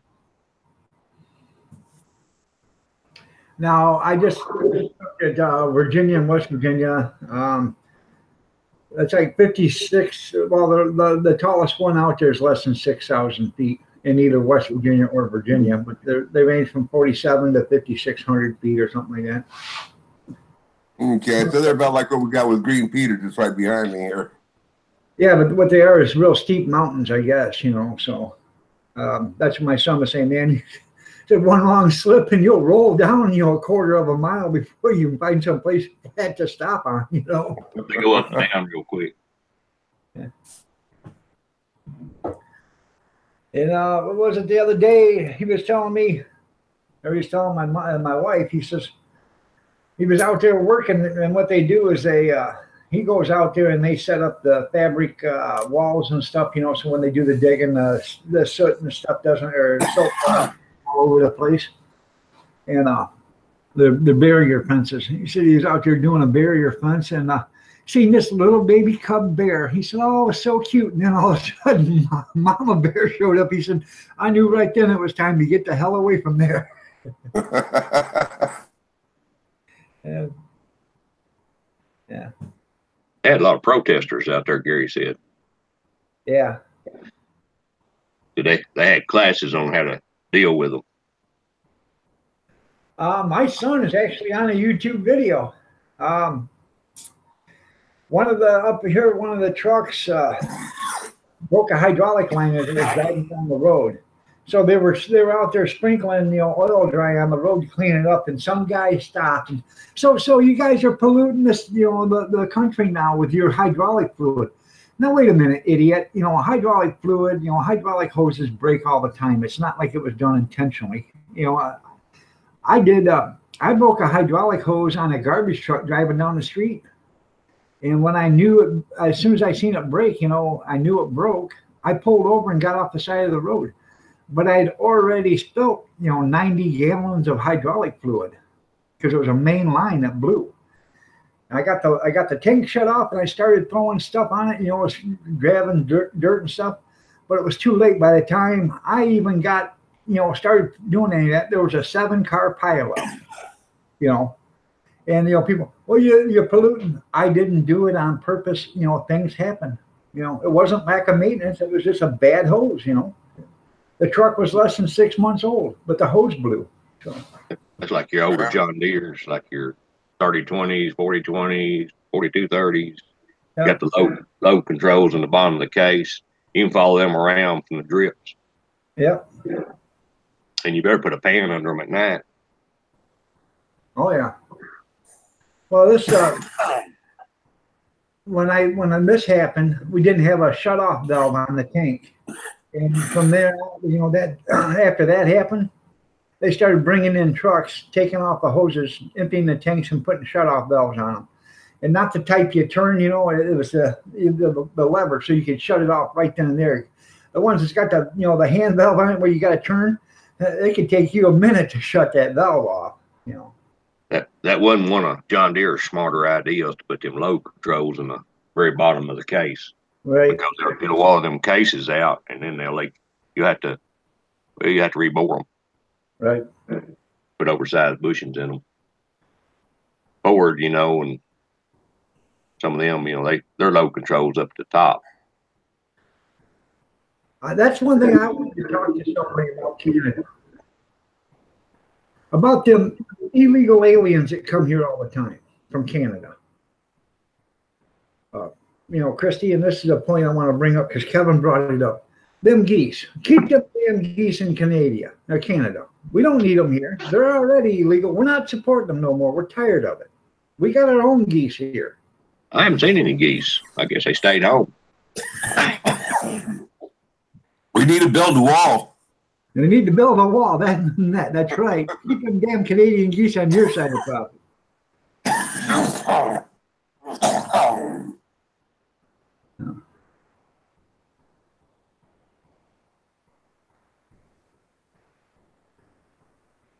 I think I've never had geese or goose before, but I'm sure it is pretty good.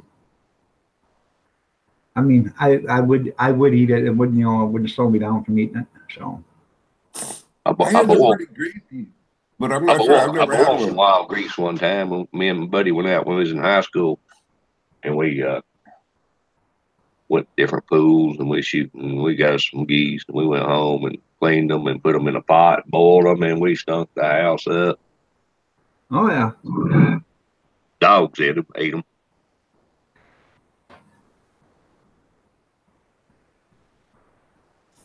We had a lot problem with the campground across the street here, Kevin, with the Canadian geese. They'd come on in there and they were crapping all over the place. And it's they have a regulation here that in the campgrounds they're not allowed to kill any critter on the campgrounds, whether it be the ground squirrels or what. I mean, anything that goes on in there. They were running around and they had one day they had about, I don't know, 15 or 20 of the park rangers. They did this for like 3 or 4 days. We're running around with shotguns, just setting them off to scare the geese. Every time they would land, they just run around. They finally scared the geese off, but it took them like 3 or 4 days. And they still come back, but not in the same numbers. But they didn't shoot a single one. you want to see? It's funny. Go to the landfills, and they have them propane gas cannons. Yeah, we used them. Huh?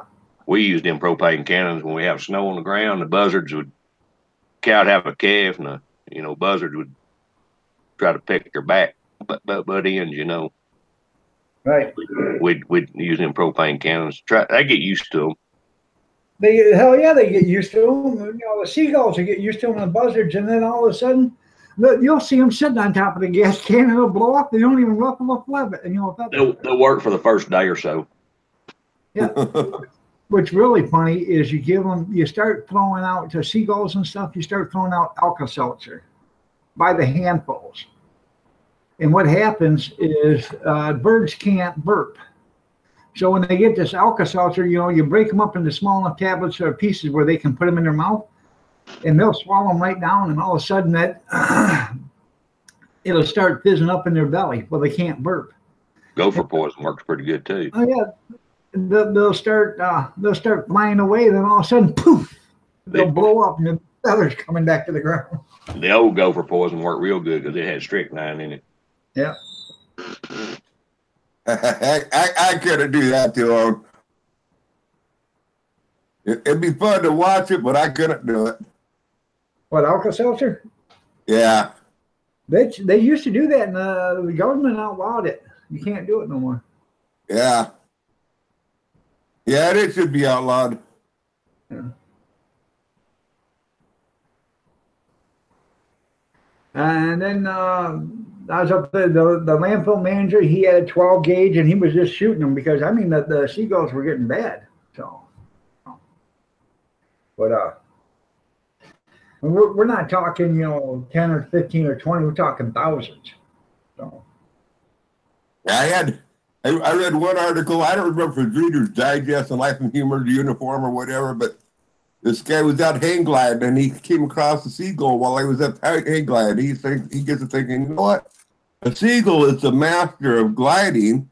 I think I'll just follow the seagull around and I'll probably get some really good hang time. So he just followed the seagull, glided everywhere that the seagull went. And he's sure enough, he says, you know what? He says, my hang gliding time was 3 times of that of my regular hang gliding time because it knew where all the wind currents was.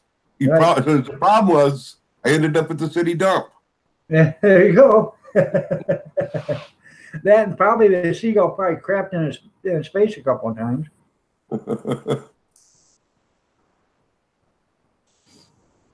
And my hunting partner, he used to years ago run a seafood business, selling crabs and stuff, buying and selling, and he was over on the coast in Winchester Bay, is where he was operating out of, and out on the docks during the summertime they have all the tourists coming on down there, and out on his docks they'd have the little forklift run around, moving stuff around, and they'd be bringing out the pallets, empty pallets, and they'd set them out on the docks until they were ready to bring them back in or whatever. but they'd have all these tourists all lined up in the docks, and so the forklift operators were having a hard time moving around. And there's all these overhead power lines, up along the docks with the seagulls all sitting down there, and people throwing bread for the seagulls and different stuff. Well, the forklift drivers would get annoyed at all the tourists. So what they would do is they'd pick up a load of those pallets and lift them up and drop them on the deck, making a loud noise, which that would send all the seagulls flying. And well, all that said noise when they take off flying, also it'd be raining bird shit. All over the tourists. I'd like to have gotten that on video.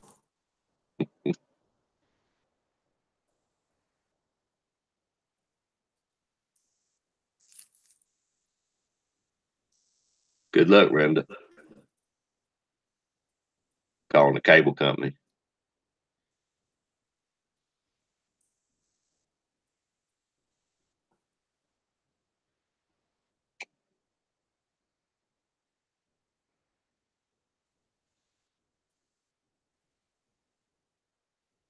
No cable or no phone.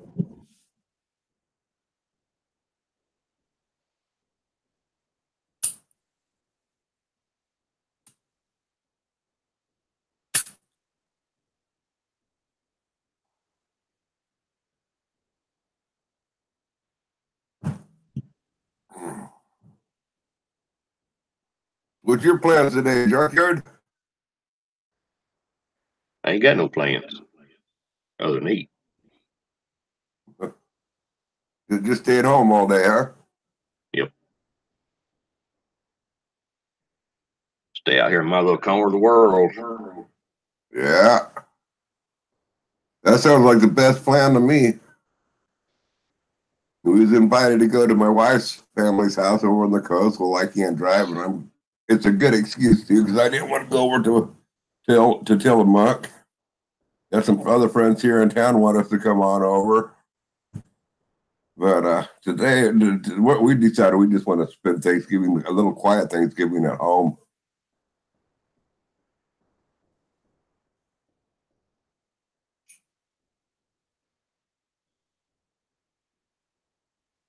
Yeah, Christy has taken me ever since I was in 3rd grade to grow this beard.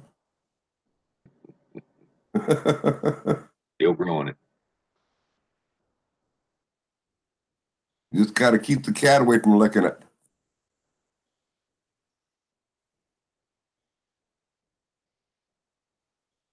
One thing about it, you can tuck it around your ears when it gets cold. Yep. My beard doesn't grow near as fast as it does. I haven't shaved my beard off for years. I don't know, remember, but I do cut it way back. I'll be cutting it back this fall again, or this spring. But to get to this point here, it's roughly about a year's growth.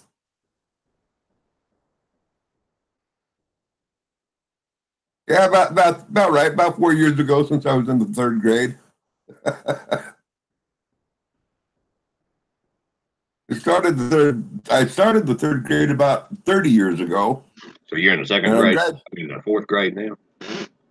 Yeah, and I think I got about another 10 years to go before I graduate the 4th grade. Yeah, they're tough in schools.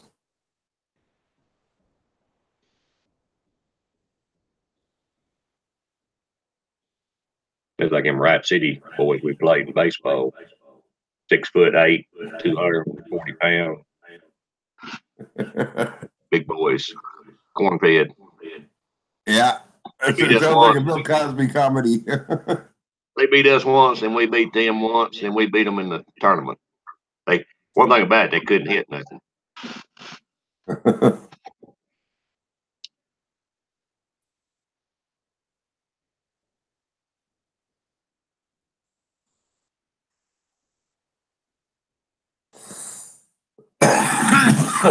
Didn't Bill Cosby have something about that?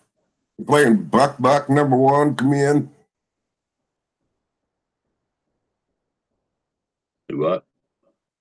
Didn't Bill Cosby have something about that? The school where they're all huge kids, but they were playing buck. Oh.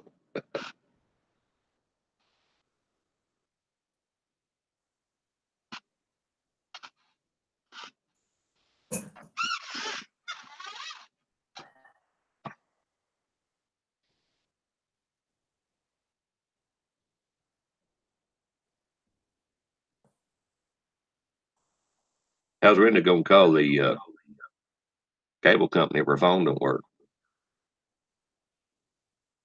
Yeah. I wonder why her phone's not working. Do they have overhead power lines or the cable?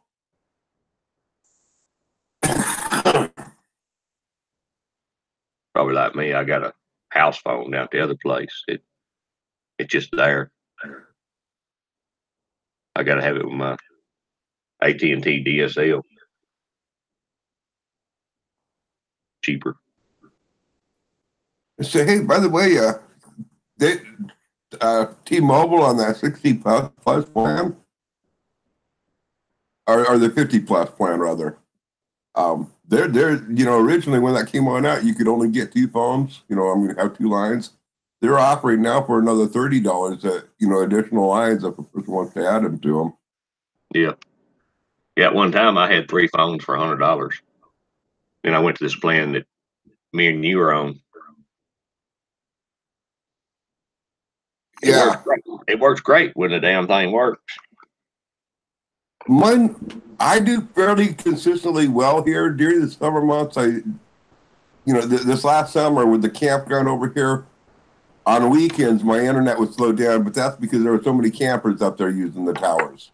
See, right now I'm on T-Mobile, but I'm just on the regular phone. It's just a regular G3. What was that again? I got 2 T-Mobile phones, and I got all my high speed on the other phone, and I'm on the low speed phone right now. Just a standard G3 speed. I'm probably getting 0.6, 0.7 download right now, because it's not the high speed. The one phone ain't. It's unlimited, but it's low speed. But you're getting good upload. Yeah, I get about the same.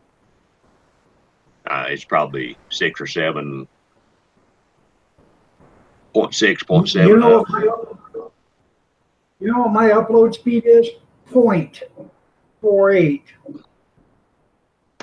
Hey, don't complain. Mine was 0.10 when I had to CenturyLink. Well, I sit there for a 8-minute video can take anywhere between an hour and 12 hours. Depends on how it's running. Mm-hmm. So. Well, that's why that's why I compress them to upload. Well, I tried that. I tried working that thing. It didn't. I don't know, but I can do a video, and there's sometimes it'll take me 3 or 4 days to get a video to upload because by the time I get out here and it's time to start a live stream and it's only 30%, I'll shut it off, and then when I start again, it automatically starts from the 30%, and it could take 3 or 4 days to get a video downloaded or uploaded. Yeah, I know for me that on a 10-minute video, if I don't compress it when I had CenturyLink, it would take 8 to 12 hours to upload it. When I would compress it, then it would take approximately 2-3 hours. It would substantially reduce the time for me. But it would still be a long upload. I had 13.1 download and 2.36 upload right there. But if I go down there close to my other place, it'll be like 50 down. I'm about a half mile from the tower there. Right now, I'm about 5 miles from the tower. I'm a mile from as a crow flies from the tower. I'm a mile from the building because the tower's right there at the building. The company. I'm a mile from Frontier. They can give 24 megabytes to anybody but us inside of town. I said, why? Well, you're not eligible for it. I said, but you're charging me for it. So, but anybody at 5 miles from me can get it, on the outside of town, but I can't. I'll bring you up I'll bring you up, Angel, just a minute. I'll see what I'm on right now. Yeah, see, my speed test right now is currently running 0.46 upload and download speed.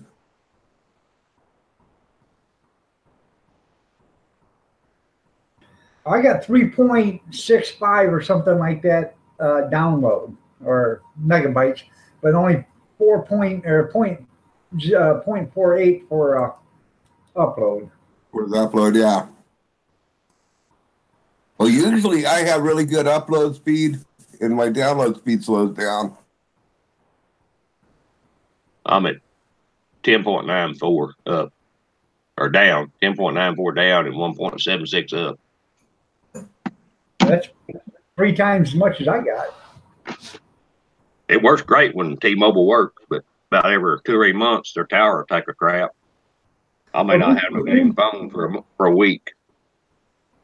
It's been like that the last 2 years. Well, it takes me on a 15 minute video now. It takes me about 30 minutes to upload. Using the T-Mobile what we have. Oh, if I do like a little 2-minute upload or whatever it is, it don't take but a couple of minutes. Yeah.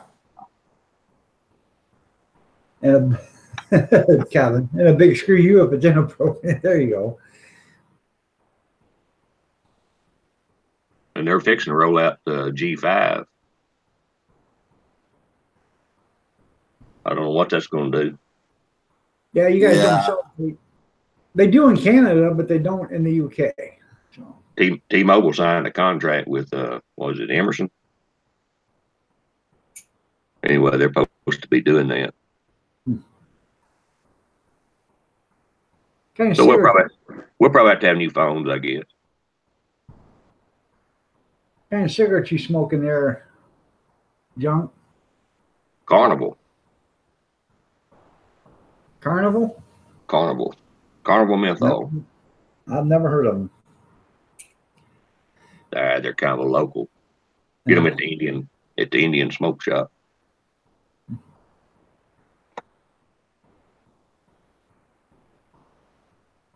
Well, Ian, you're welcome to say Christmas here if you want. What'd you say, Kath? Did I want one? Yeah, I'm craving a cigarette. Yeah, I'll be right back. I gotta grab me another cup of coffee. All right.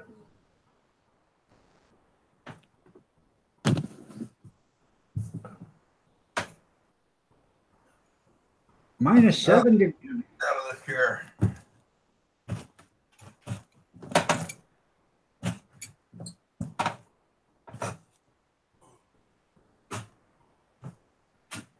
There you go. Don't get you started on Easter eggs. Warren Floyd, how are you doing? Nice to have you here.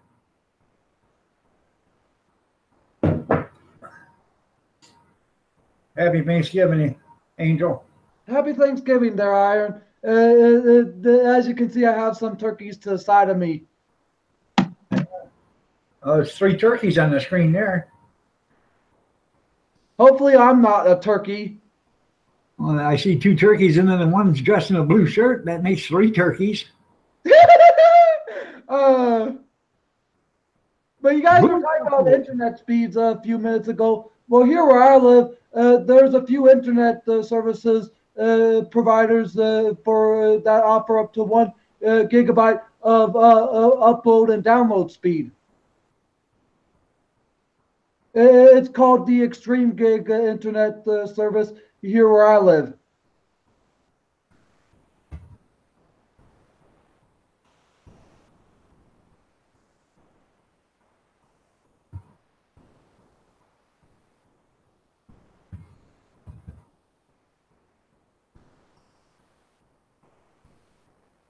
Bye, Renda.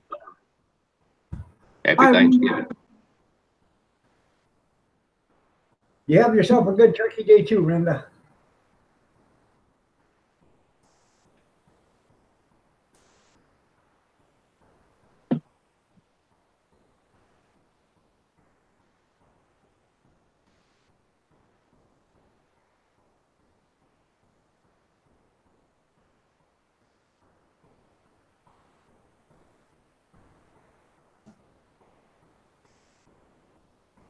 You guys want to be on my friends list? Click that link. Oh. Kathy Miller, good morning. You're looking lovely as ever. Happy Thanksgiving. You just got to start, don't you, Kevin? You just got to start.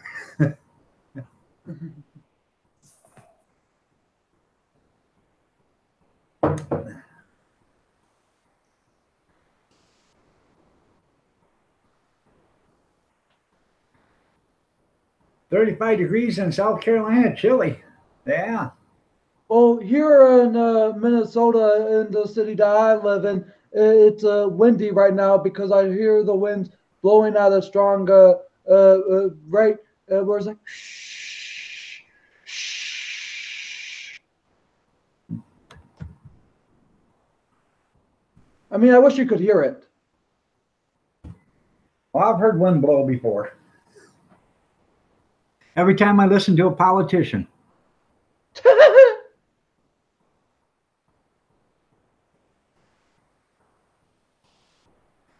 Good morning, Blue Waffles. Nice to have you here, man. I sent a message in there. If you want to come on up, send me an email. I'll bring you up. So. Did Junk have internet connection problems, or did he just leave himself? I don't know if he had a bad internet or if he left. I have no idea. Or a Stormy Daniels video. Yeah. Uh-huh.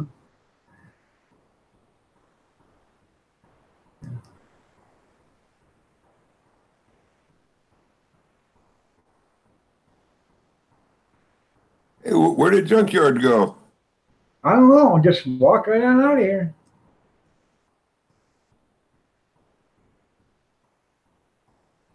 I have no idea. I'm pretty sure he's still allowed to come back on, but if he had a bad connection and such, then that can cause you to be left of your panel and such. Because there were a few times where my internet was bad or slow, and I was like, "What is going on?" Because I would see the other guest had freeze, and I'd be able to move myself, and then out of nowhere, I was removed and came back on automatically without doing myself. Oh, he's coming back. Right here he is. Yeah. I'm back. Bad connection? Yep. Figured. Well, there, Blue. I appreciate you. You have a great day at your son's. Enjoy your Thanksgiving.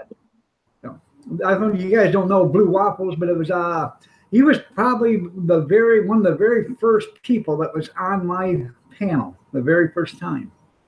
So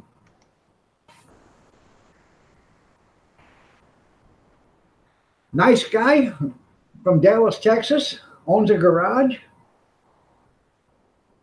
Or I believe it's Dallas, Texas. I may not be right on the city, but I know he's from Texas. So you have a good Thanksgiving too, Blue. I appreciate you showing up. I really do. Nice to see you. Tammy Sprinkle, you're looking lovely as ever. Nice to have you here. And by the way, Tim's World, hi.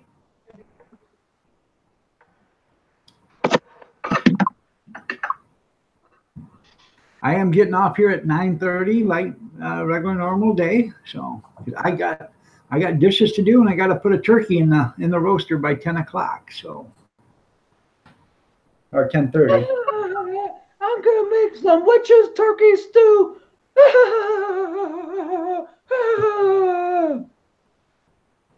I know it's not Halloween anymore, but it feels as though it's still the Halloween and such of October. But with the time going so by fast, it kind of makes you feel that you're still in the previous month. Oh, Kevin, ain't none of us cooking yet. Oh. Kevin said, there's another Miller. Ain't anyone cooking?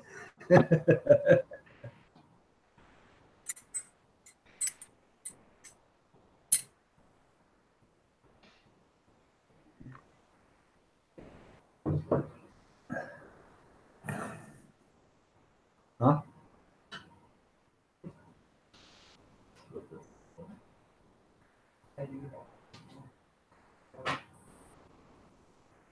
Yeah, as soon as I get off here, I'll get everything started, honey. I'll get the. Excuse me? As soon as I get off in here, I'll get the dishes done, get the turkey started. What time is it down there where you live, Iron? That's your job, anyway. I know that, honey. What's with the honey? Are you Because trying to be a friend of mine today? I'm always trying to be a friend of your sweetheart. I love you, pumpkin. Junkyard snickering. Spent 35,000 years. Don't try to- I know. No, you don't. I know. This would be our 35,000th Thanksgiving together. I just had a turkey fart. Might be the Last Supper. Nothing says I love you like cast iron does. Junkyard said it may be the last supper.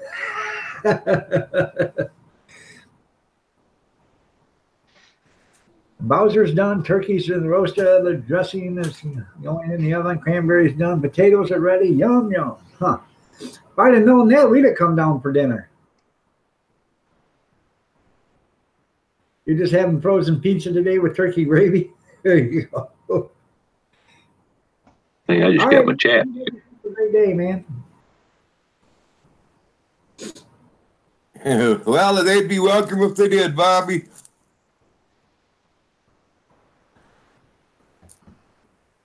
I did have somebody hit my live stream last time when I did my last live stream.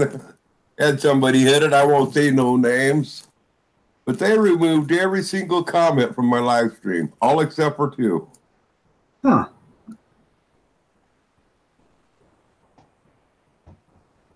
I took his wrench. You can't do that again. Well, you know, there has been some cases of moderators that would hide people for no reason and such.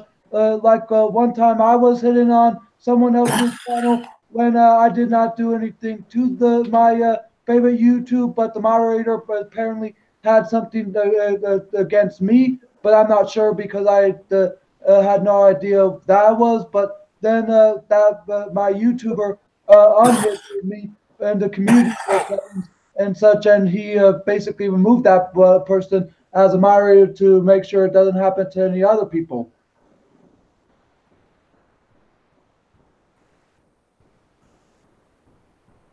Can you guys hear me? Yeah, I can hear you. Okay.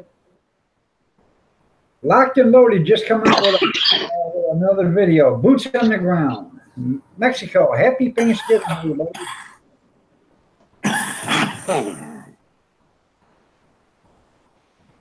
Bobby Sprinkle, good morning.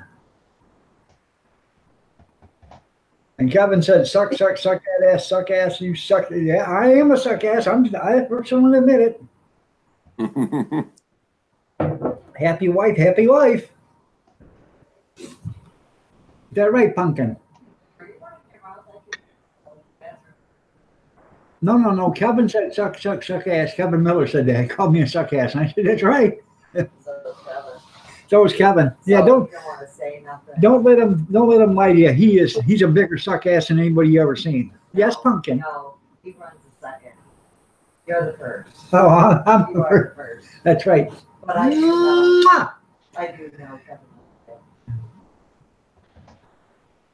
I'm such a big one. I have a 55-gallon drum of chapstick here.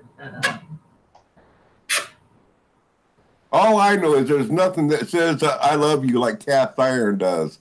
And if you don't believe me, ask Keith. He'll let you know. Yeah.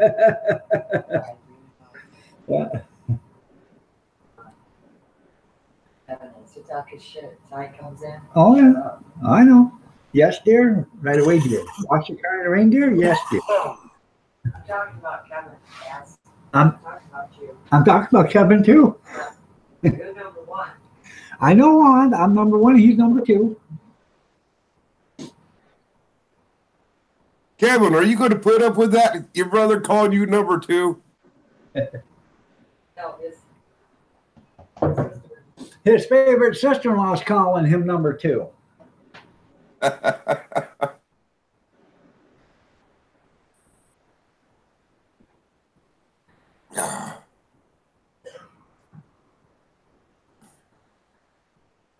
So you're going to do a turkey over an open fire today, Grizz. Yeah. I never heard of such a thing as cooking a turkey over an open fire. Because for me, I usually just go with the tradition of baking it in the oven. But you put it over a spit and you let it just turn. Walmart Yeah, cooks Walmart cooks them over electric fire. But it's supposed to be bringing gas dish, but once I start looking at all the menu I'm making, All right. I wouldn't mind having a spit to cook it on, but I don't have one of those. the homemade marinators, that's my job. I told you should have bought them fucking. Oh,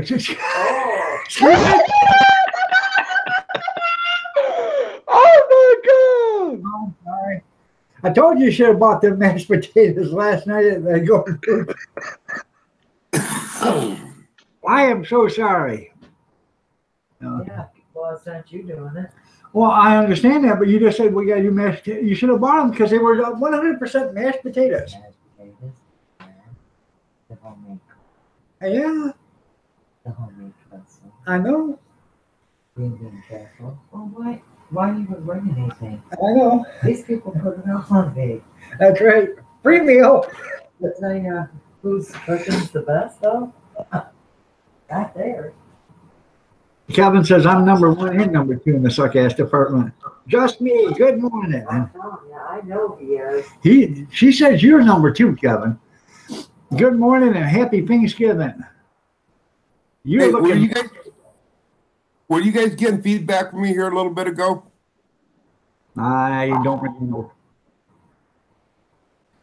Because I had my Bluetooth speaker on, and sometimes people complain about that. I forgot it was on.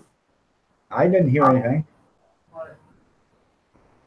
Okay, well, if it's not bothering you guys, I can hear a lot better with it on, so I'm going to turn it back on then. What did he do? Mute his mic? No. But anyways, was at Gordon Food Service, and they had 5-pound bags of real mashed potatoes, 100% mashed potatoes. The only ingredients in them was potatoes, butter, and salt and milk. You know. Well, you know, for $5, why don't you get a bag? Because they're 5-pound bags. You know, save you from making potatoes. You know, you get 2 bags for $10. You got 10 pounds of mashed potatoes. You don't have to peel nothing. Just warm them up. Because it don't taste like, nothing tastes like scratch homemade. Oh, I know. Probably was waterlogged. That's right. Them Pilgrims didn't have an oven. We didn't get the stuff for it this year, but you know what's really good to do on making mashed potatoes? Is instead of boiling them, bake them in the oven. So make your baked mashed potatoes. And the skins, you stuff them with sour cream and chives and butter and different stuff and hot peppers. They make some great hors d'oeuvres that way. There you go. You scoop out the potatoes and make mashed potatoes with them. Then you don't have to peel them. Yeah. And then you make hors d'oeuvres out of the peelings. Right out of the skins. Oh, that's a lot. Sure. Yeah. These people don't know how to help. I'm telling you. I know. She said a lot of these people don't know how to help. They just come for the food and leave. Even my sister, she acts like I'm the mother. Yeah. So. Yeah, you make this. Good morning, Just Me. Does sound pretty good though. I like potato skins. He said the F word. You said the F word. I know it. The only potato skins that I ever had were potato chips.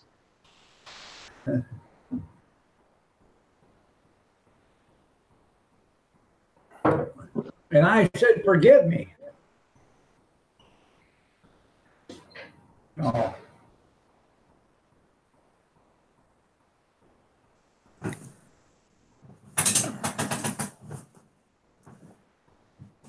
Oh man.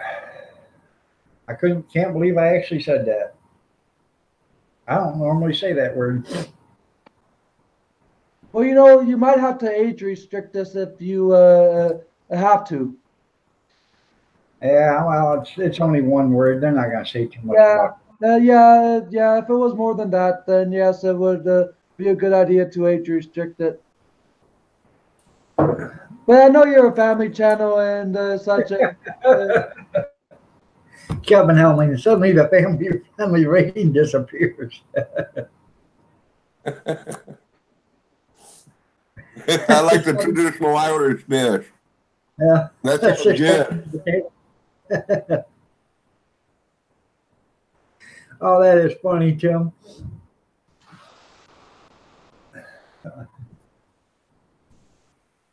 Like Danny from Danny's Corner says he's part Scottish and part Irish. He says the only thing it's perplexing when he gets to the bar because half of them's too cheap to buy the beer to drink.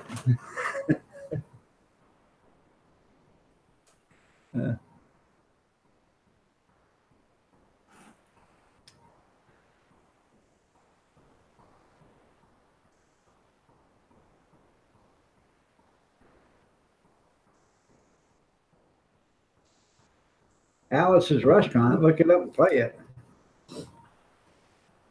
Is it on YouTube?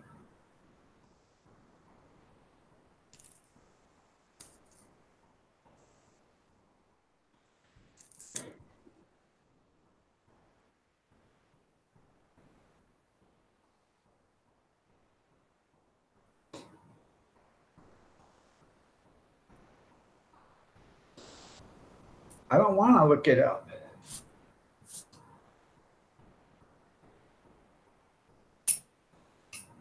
Yeah, I know, Kevin. Don't it sound good? That sounds tasty. I could gorge myself on that.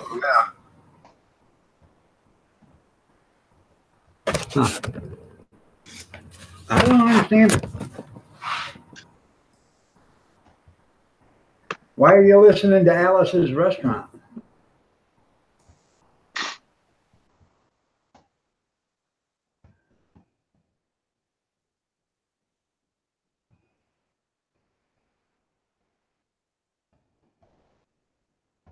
Wasn't that a Bob Dylan song? I have no idea. It's a good song. Yeah. Kevin says, Tim, your meal sounds better than anyone else's. That's funny.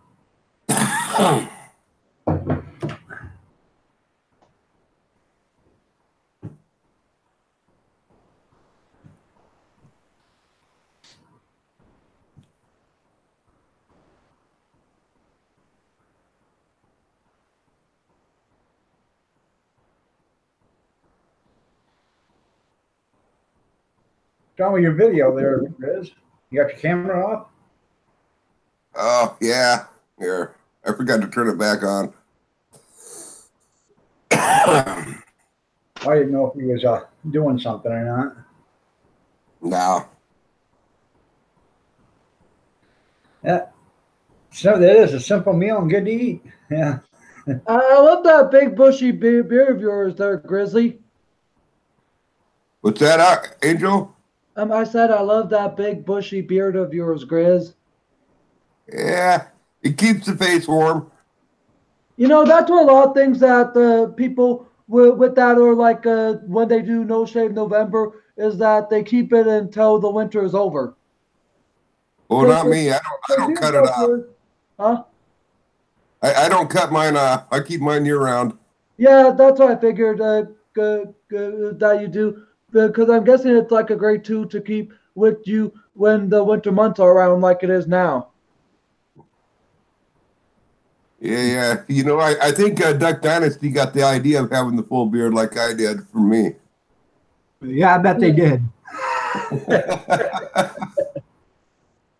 I I've always I had a full beard long before they were cool.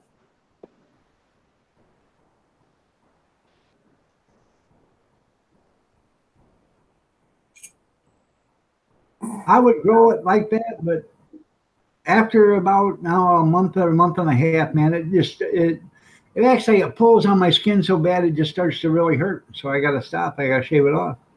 It gets too heavy, huh? Well, it's my beard isn't like most other people's beard. You grab a hold of my beard and you swear to God it's barbed wire, or that's how tough it is. It's it doesn't when you cut it, it doesn't just cut. It's like it breaks. It's so stiff. It's like wire brush. No. And right here, I had about 15 years ago, I had an ingrown hair, and I ended up taking a little razor blade and cutting it because it got so big. But I sliced it open and lanced it and pulled it up, and it was a beard hair, and it was about 6 inches long. But it looked like a piece of yarn. That's how thick it got sitting in there. And when I started pulling it out, it just kept coming and coming and coming until the roots and all come out. But that's the thing. I'll get a hair that'll come in sideways, and then I'm screwed. I got to end up lancing it to get it come out because this stuff is actually tough. It's just like wire brush. Mine's nice and baby soft.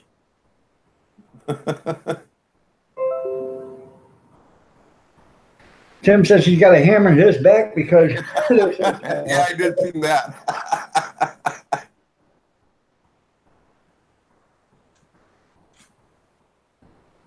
I thought it was funny. The baby chicks, when we had them on in here, they loved crawling up inside my beard and burying up inside of it. Yeah, probably felt like feathers to them.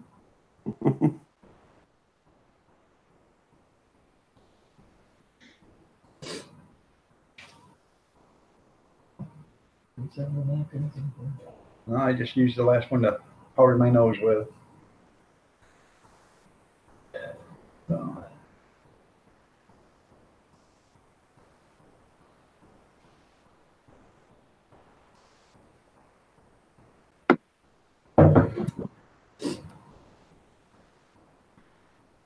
I've got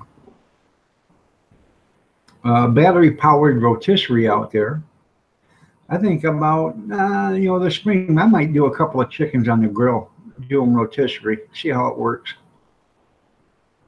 I bought the rotisserie for $1 at a yard sale, brand new, still in the package. The cellophane was still around the box. I bring it home, and it's a Black & Decker rotisserie, actually. So, hell, that's a pretty good deal. I thought Black & Decker was more of a tool company for like chainsaws and such. But I did not know they do rotisseries as well. Oh yeah, they make all sorts of stuff. I think that what Black & Decker started out with is like making tools. Now they're expanding their stuff over the course that they've been around. I was at the Goodwill thrift store yesterday there, Grizz, and Junk, you'll like this. They got a Craftsman box in there with 19.2 volt angle drill, a hand drill, and another drill. So there's 3 drills in this box, but there's no battery or charger in it. $5, and I thought, well, I should buy it. I got online, and I can buy 2 batteries and a charger for $48. And I'm thinking definitely about buying that and then buying ordering the 2 batteries and the chargers. That's a pretty good deal for $5. The angle drill is the one I like, so you can tighten the tight corners and stuff.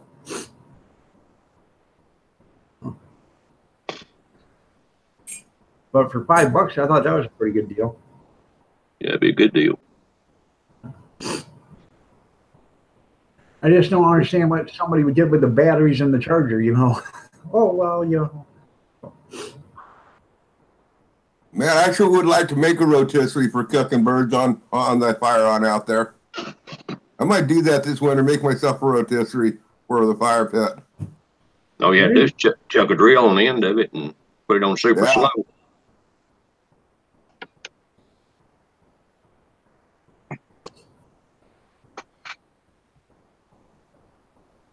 Now, what I did for our camper, I took you know, them screw jacks, you know, for to level out your campers and stuff. They had, some of them had the slots on it and stuff, and I had them cut off, and I put a big nut on the end of it and had it welded on and stuff. And what I used a drill for that, you know, because when you're doing a camper and you got 6, you know, or 6 or 8 jacks, you got to, you know, jack up and set. So a drill is a lot easier to do it. You know, and go to the next one, you know.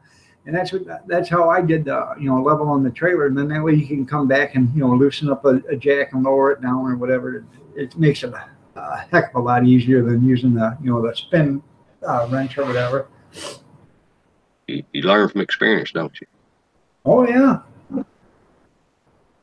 So I had a 36-foot long fifth wheel, so you know you had to put a bunch of jacks on it to keep it level, keep the frame from flexing. All right, Kevin, you have a great day, man. Take care. We'll see you later. Bless you. Bless you.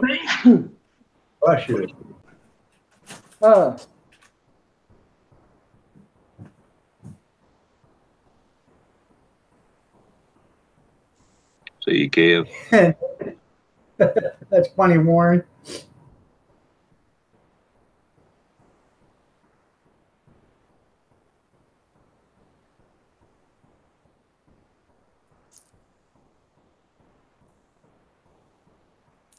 Okay, he's in Rick's live stream. I didn't know Rick had one because I didn't get a notification today for Rick. Are you talking about last night?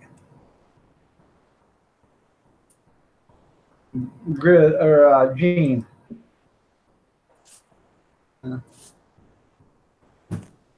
Yeah, we're Yeah, I've in seen Gene Gene. this morning.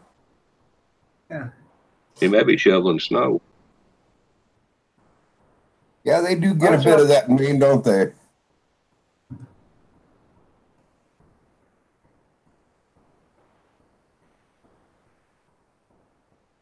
I really got a kick out of his video. Got 2 feet of snow.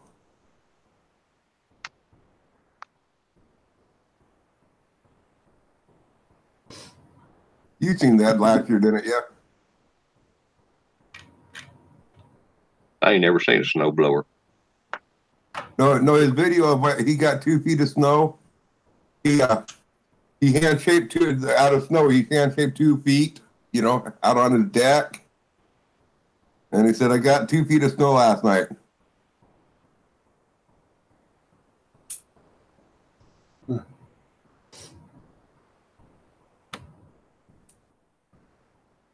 No, I'm not from Texas. Texas? My God, you know what's in Texas, don't you? I love that movie, Full Metal Jacket.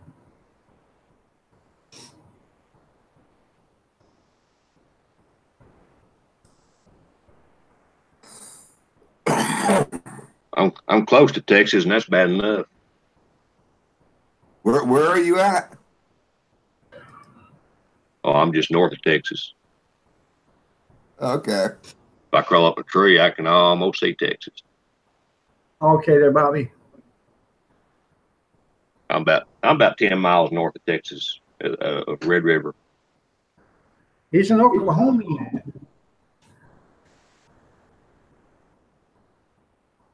All right, Kevin, you have a good day too. A happy Thanksgiving to you, and you have a great day. We'll see you later.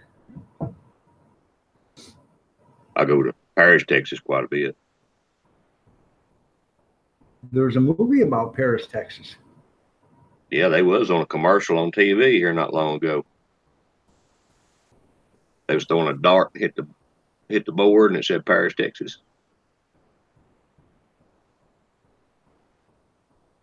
Yep. I remember that. Is where you want to go? Someplace exotic? Yeah. I want to go to Paris. Paris, Texas.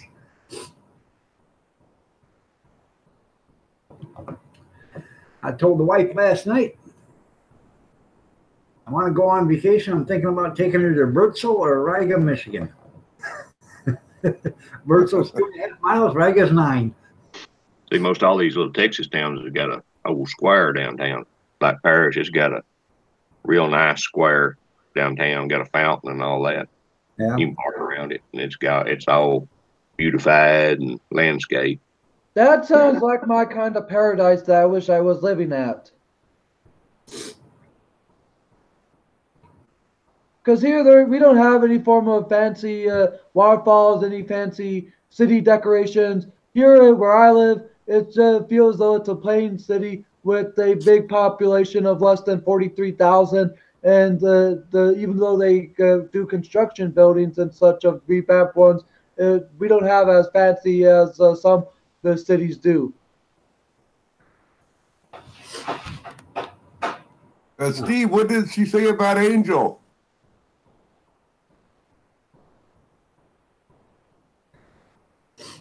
What's your granny think about Iron Dog there, Big Stevie? Granny She said that you're too young for her. She says you're too young for her, so I'm wondering what she says about Angel. I'm 28 years old. Hi, Grandmama. How are you doing?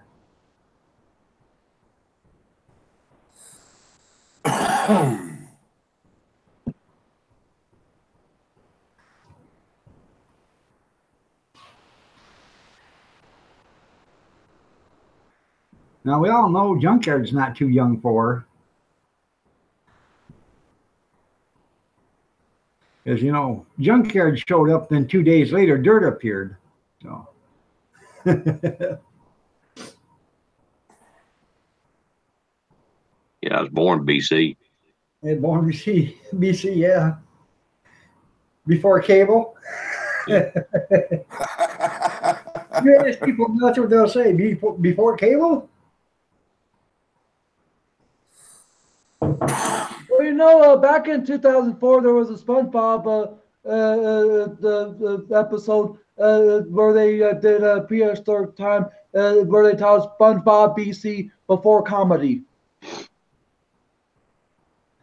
I used to love the holiday shows, you know, Thanksgiving shows and stuff with Carol Burnett and Red Skeleton and all them other Dean Martin. Oh, I used to love that when I was a kid growing up watching that stuff. I remember when so many TV shows would do their own the specials and such, but nowadays regular shows that are in the prime time don't do that. But nor do I see any form of regular talk show like the Carol Burnett, which I'm guessing was either a talk show or it be a nighttime show where what they did, where shows like Ellen DeGeneres or The View doesn't do that kind of stuff anymore.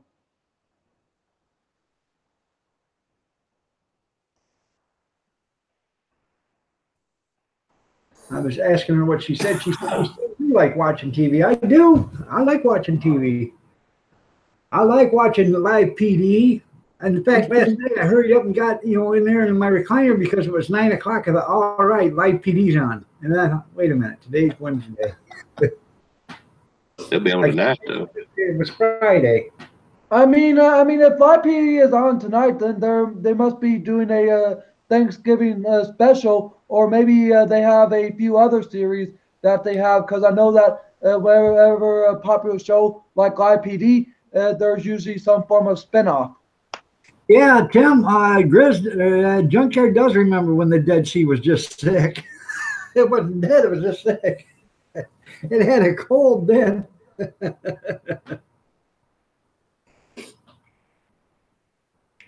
Not that I'm saying you're old there, Junkyard. Yeah, it was in good shape when I was born. That's right. Yeah. Yeah. Junkyard stood over there at the edge of the Grand Canyon, and he looked down at it. He said, "You know, someday this is going to be really big."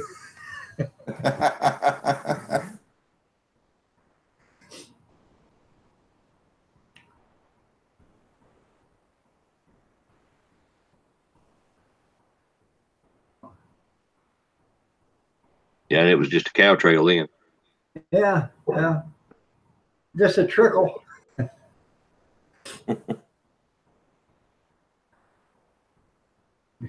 Steve says, I fell in the Grand Canyon and got stuck. Somehow I believe that. Both sides. Remember That was when just yesterday. The rocks were soft.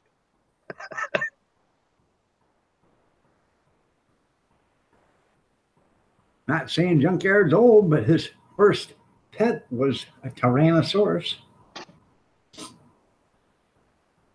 Hey, out there at the prison, they found dinosaurs out there. Going up the north bottom there, it drops off, and there's a ledge there. OU come down and dug up several of them. Huh. Well, up here on 12, just up by Clinton, Michigan, which is like 15 miles from here, between Clinton and Saline, there's a couple of big fields out there, and they were out there plowing, and all of a sudden this big bone come up, and the guy stopped and said, what is that? And it was a big femur bone or whatever, and it happened to be a woolly mammoth. So they started looking, and it's a whole graveyard of woolly mammoths. And you know, this guy's field is his livelihood, and I guess the historical community or whatever is paying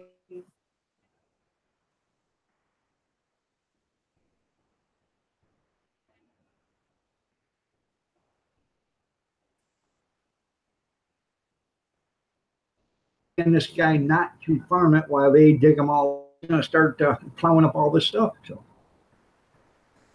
but you know, when it comes to losing your farm or making a living. Country girl, happy Thanksgiving to you too. Nice to have you here, and you're looking lovely as ever. Well, the state didn't have a bucket to piss in, and they got a museum up in Oklahoma City that's got all these dinosaurs in it now. Some of them come out here. One of the dog men that run the dogs out here found those, and they named it was a new species, and they called it. His name was Cross, Bobby Cross, and they called the new species Crossy, Crossi. Huh. He's got a bunch of dinosaur teeth. Yeah. And one thing that I like about the holidays like Thanksgiving and Christmas is that the post office is closed for the day or whatever days that the post office is closed throughout the year. And the next day, when the mail goes on again, you would get whatever letters or packages was sent in the mail the very next day. So usually you will get more mail around the day after the holiday.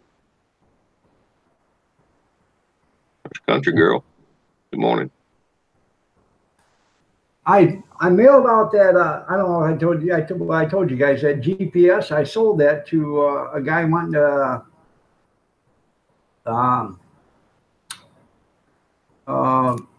give it to the Boy Scouts in Pennsylvania, and so I mailed it out yesterday. It'll be there Saturday. So I thought that's pretty cool. I'm mailing it out on Wednesday. Thursday's a holiday, but it's still going to be there by Saturday, they said. So if it gets lost, you can find it too. Well, yeah, I've got it insured, so if it gets lost, I'm going to be GPS. It's GPS enabled. Yeah. Well, it is GPS enabled, but there's no batteries in it because they wouldn't let me ship it with batteries. So. Huh? I can't hear you, honey. I'm talking to Casey. Oh, okay. I thought you were talking to me. I didn't know you were on the phone. The GPS doesn't work in Pennsylvania. You're right. You guys got Pennsylvania. We got Ipsitucky up here, Ypsilanti, Michigan. They call it Ipsitucky. I think Kentucky's getting a bad name.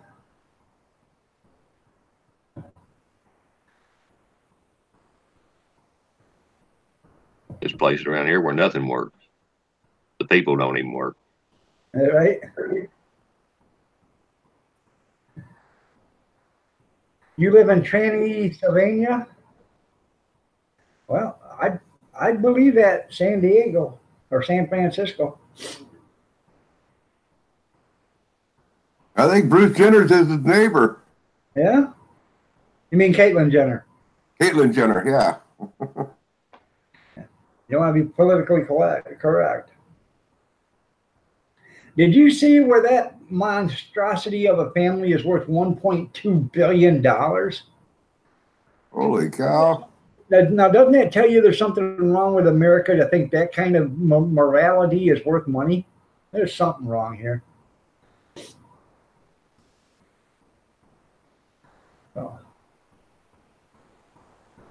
They say sex pays. yeah. Well,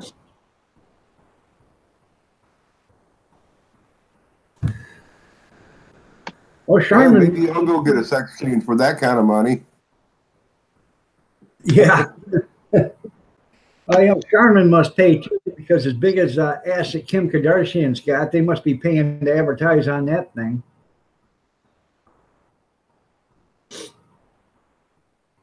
Go down yonder to Smith's barn, turn right, follow the road to where the big oak turn. That's right, turn left. That's right, Tim. That's how you get there. But you can't get there from here. You bought some Bruce Jenner oil yesterday, some tranny fluid. Funny. Did you pour any in that Mustang? Take a little bit of that transmission fluid. Pour it in that Mustang when Mama's at work and start it. Let it run for a few. It doesn't make a difference if the motor's going to keep clanging or not, because if it does, it's not ruining it. So I bet it'll work. I bet it'll fix your problem.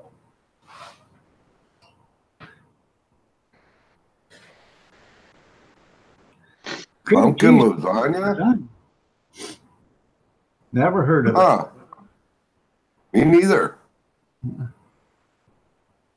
Pumpkin lasagna. I've never heard of them together. I never heard of putting cream cheese in lasagna. Of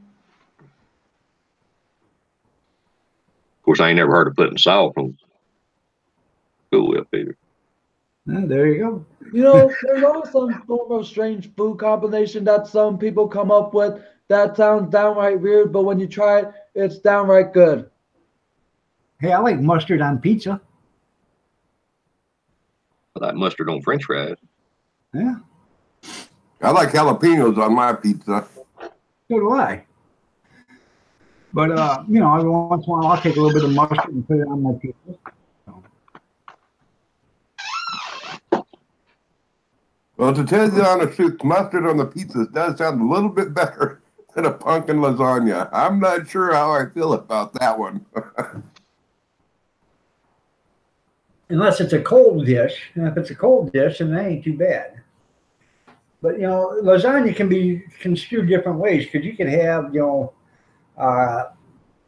graham cracker crust and pumpkin and whipped cream, and, graham cracker crust and pumpkin and whipped cream, make a lasagna that way.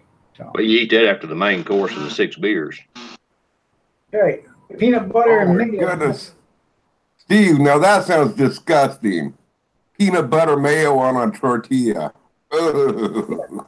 That gives me the heebie-jeebies just thinking about that one. That's right.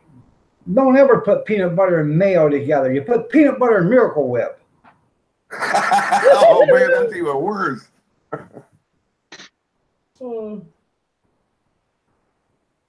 And then you put a nanner in there and roll it all up, and then you got yourself a nutter fluffer, or a nutter, whatever it's called. Everything but the kitchen sink. I tell you what's really good. You take peanut butter, put it on bread, then take that jet puffed whipped marshmallow cream, put that on top of it, and put some butter or some bananas and put on that, and then eat it. It's called a nutter fluffer. So a fluffer nutter or whatever the hell, I don't know, but it's pretty good. I like peanut butter and smashed up bananas with syrup. There you go. Put that fluffy marshmallow stuff on it, that marshmallow cream. I like peanut butter on my waffles with sour cream topped with blackberry syrup.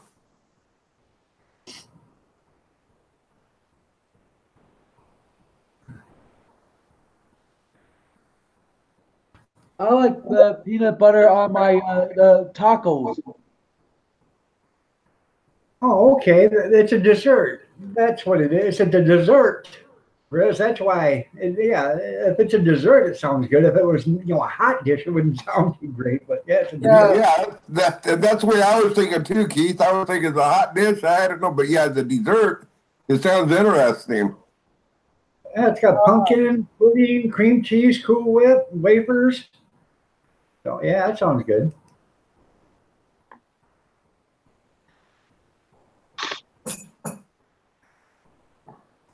And you probably eat lots of it too, don't you, Big Steve? Linda's World, welcome back. What you do, checking to see if Big Steve's cheating on you with coping again? Yeah, don't let him take you out to dinner. I'll be right back. I gotta put some more wood on the fire and get another cup. All right, man. Well, we know where he'll take her now. Yeah, it's an all you can eat buffet, isn't it, Steve? That's right. Belly up to the dumpster. Bring your own water. Pretty bad when you bring a propane torch for you to heat up dinner.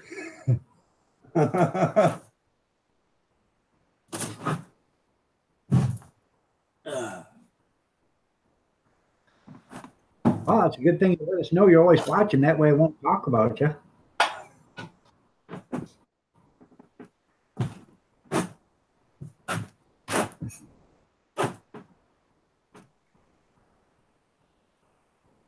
You get the cable fixed. I have a Coleman gas stove.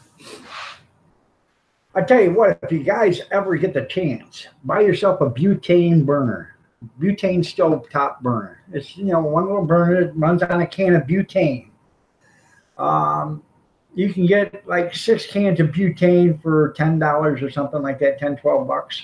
They each last about an hour. I used to have one of those. Yeah, but the best thing about it is if you need to do some cooking and you run out of stovetop or whatever, you can cook in your house with it. But if you're out of power or whatever and you still need to cook and you don't have a propane stove, these are the cat's heinies. I got 2 of them out there in the garage. I got 10 or 12 cans of butane out in the cupboard just for that reason. And we used to take them camping, But it makes it nice. You can cook a hell of a meal on them, especially if you get. Home Depot's going to have those Blackstone 22-inch griddles on sale. I think it's $100. When are they having that sale? I have to look. I think it might be Black Friday. I'll have to go to Home Depot. I've been wanting to get one of those 22-inch ones that's got the 2 burners. Yeah. I don't need that 4-burner one. Oh, I thought about getting the 14 or the 17-inch one to put on the cart, but she wants a bigger one. But the bigger one, I've got to have it so I can hook it to the cart in order to make it legal. So with a 17-inch one, I can build a frame for it. I already have a receiver that's in the handle, so I can slide the receiver in there, and pin it, and then it stays there. I can have a separate fuel system to it, but it's got to be hooked to the cart. But with a 22, that's a lot of grill to be hanging way out there, So I've got a couple of those Coleman stoves. I need to get one of those propane adapters put into it. Yeah.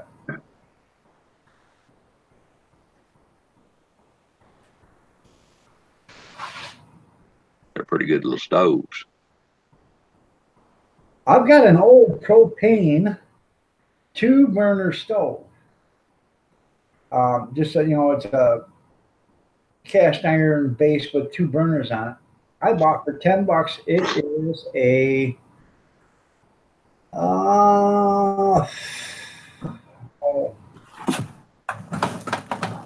it's a name brand. I bought it for $10 from a guy on Craigslist.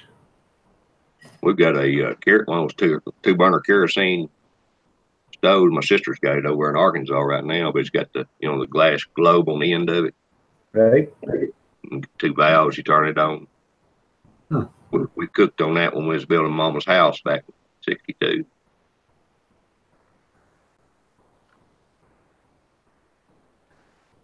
You cooked up 22 turkeys yesterday? Wow, that's a lot of turkeys, man. Especially you only got 30 people that you're sending dinners out to. They're gonna eat good. Yeah. You need to get yourself one of them bandsaws, cut them turkeys in half, and send them a half a turkey dinner.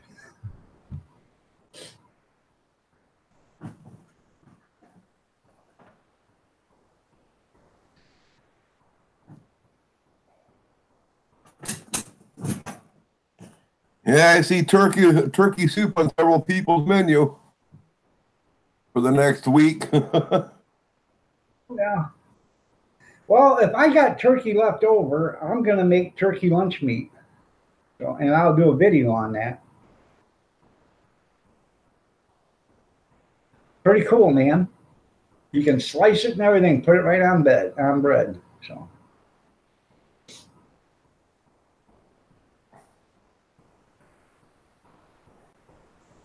I usually boil down the carcass and make a big pot of chicken soup, then can it on up. Turkey a la king, there you go. Yes, he's roasting over an open flame today.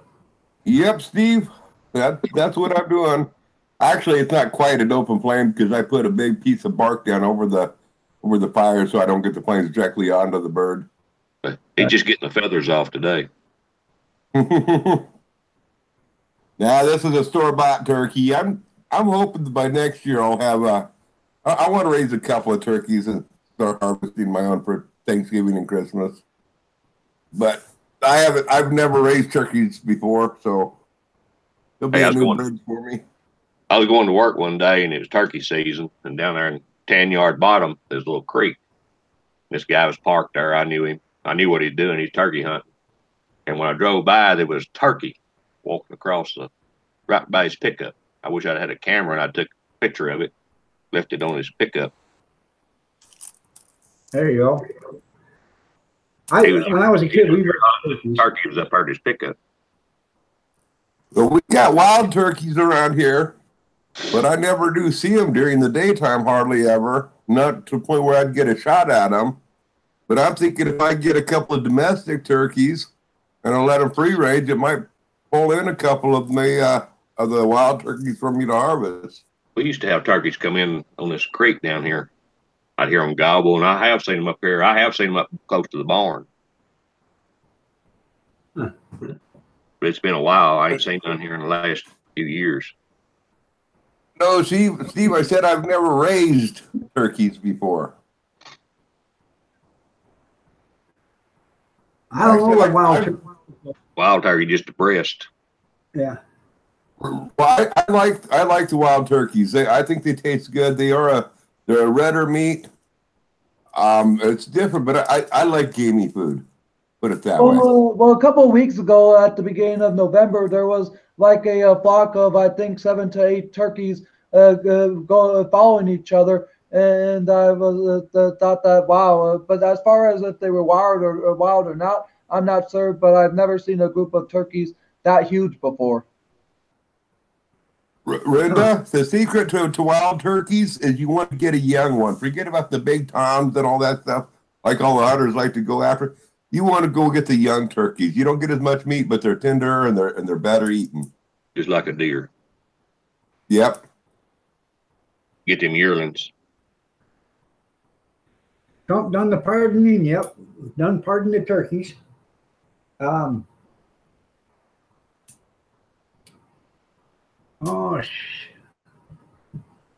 He'll the pardon hell? a turkey, but he won't pardon an illegal immigrant. Go figure.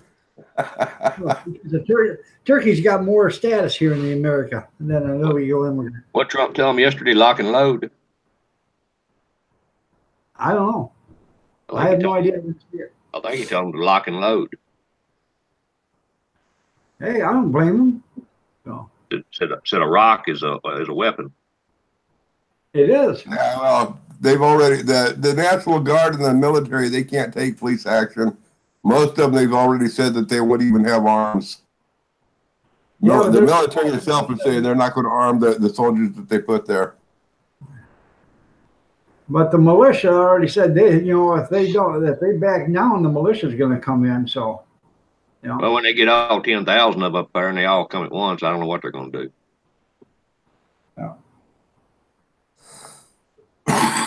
We could do like Stalwell said, nuke them. But he's talking about gun owners.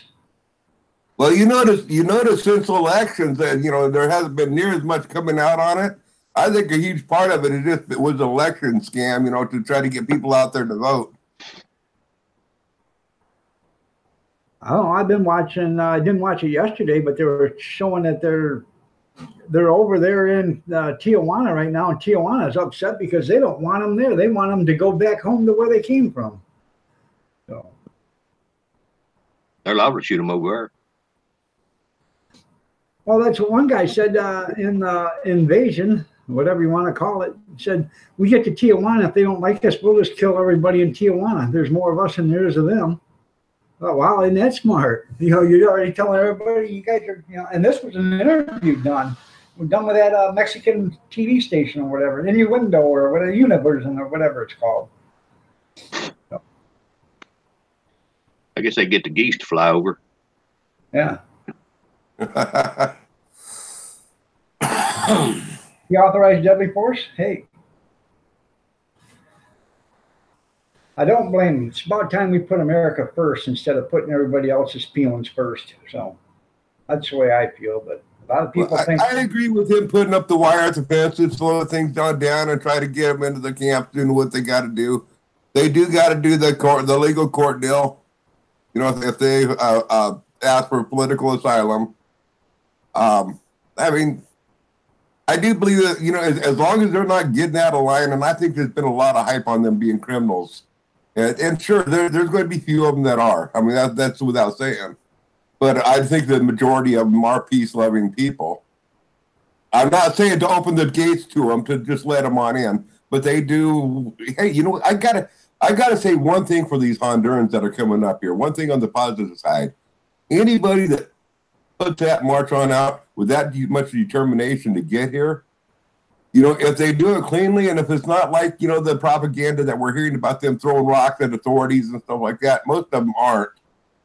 I got to give my hats off to those guys. I mean, they've struggled. They've gone through some real hardships to try to get here. So I'm not willing to bash them as a people. Yeah, I would bash the drug dealers and the ones that, but for the most part, I think they're a good group of people that are hardworking and with a lot of perseverance to make that journey. Yeah, I think you're right. We just don't know which ones. Exactly. That's the problem that we have. But you know what? Those are the type of people maybe we need to consider that we do need here in America, is the people that are willing to stick through hard times and fight for what's better. Well, the only thing is a lot of these people are coming up waving their country's flag and stuff. Well, if you're leaving your country's, because of oppression, why are you so happy to wave their flag? I don't understand that. Steve's right there. There's even a few good white people. Yeah, I mean, there's some good people in every race, even in California. Well, I think there's been a lot of hype about the ones that are flying the Honduras flag. I think, I don't think there's near as many of them as the people that are just wanting to put their country behind them and get here to a better America. Well, you're absolutely right, but there's a lot of these people. There's 10,000 people. I bet there's 7,500 of them that are men between the ages of 18 and 35 or whatever. There's not that many women or children. So, if it's just people coming in, why is it just all men? That's what, because they're the ones that are physically capable of making the journey. All right, everybody, it is 9:30. I got to get out of here. I've got stuff to do. So, Go ahead and tell me 30 seconds about your channel there, Angel, and then we'll just work. My channel is basically a variety channel, but I'm going to be doing a Thanksgiving panel later today at 1 p.m. Central Time. So if you guys can come on over and join, that'd be great. But whatever you have to do with your family for Thanksgiving, I want to wish everyone a happy Thanksgiving. And I'm always thankful to be around you guys here on YouTube. Well, thank you. Go ahead there, Junkyard. Mine just a little of this and a little of that. Like a little everything. All right there, Grizz. Yeah, my channel is just about me doing what I feel like doing. Take it or leave it. There you go.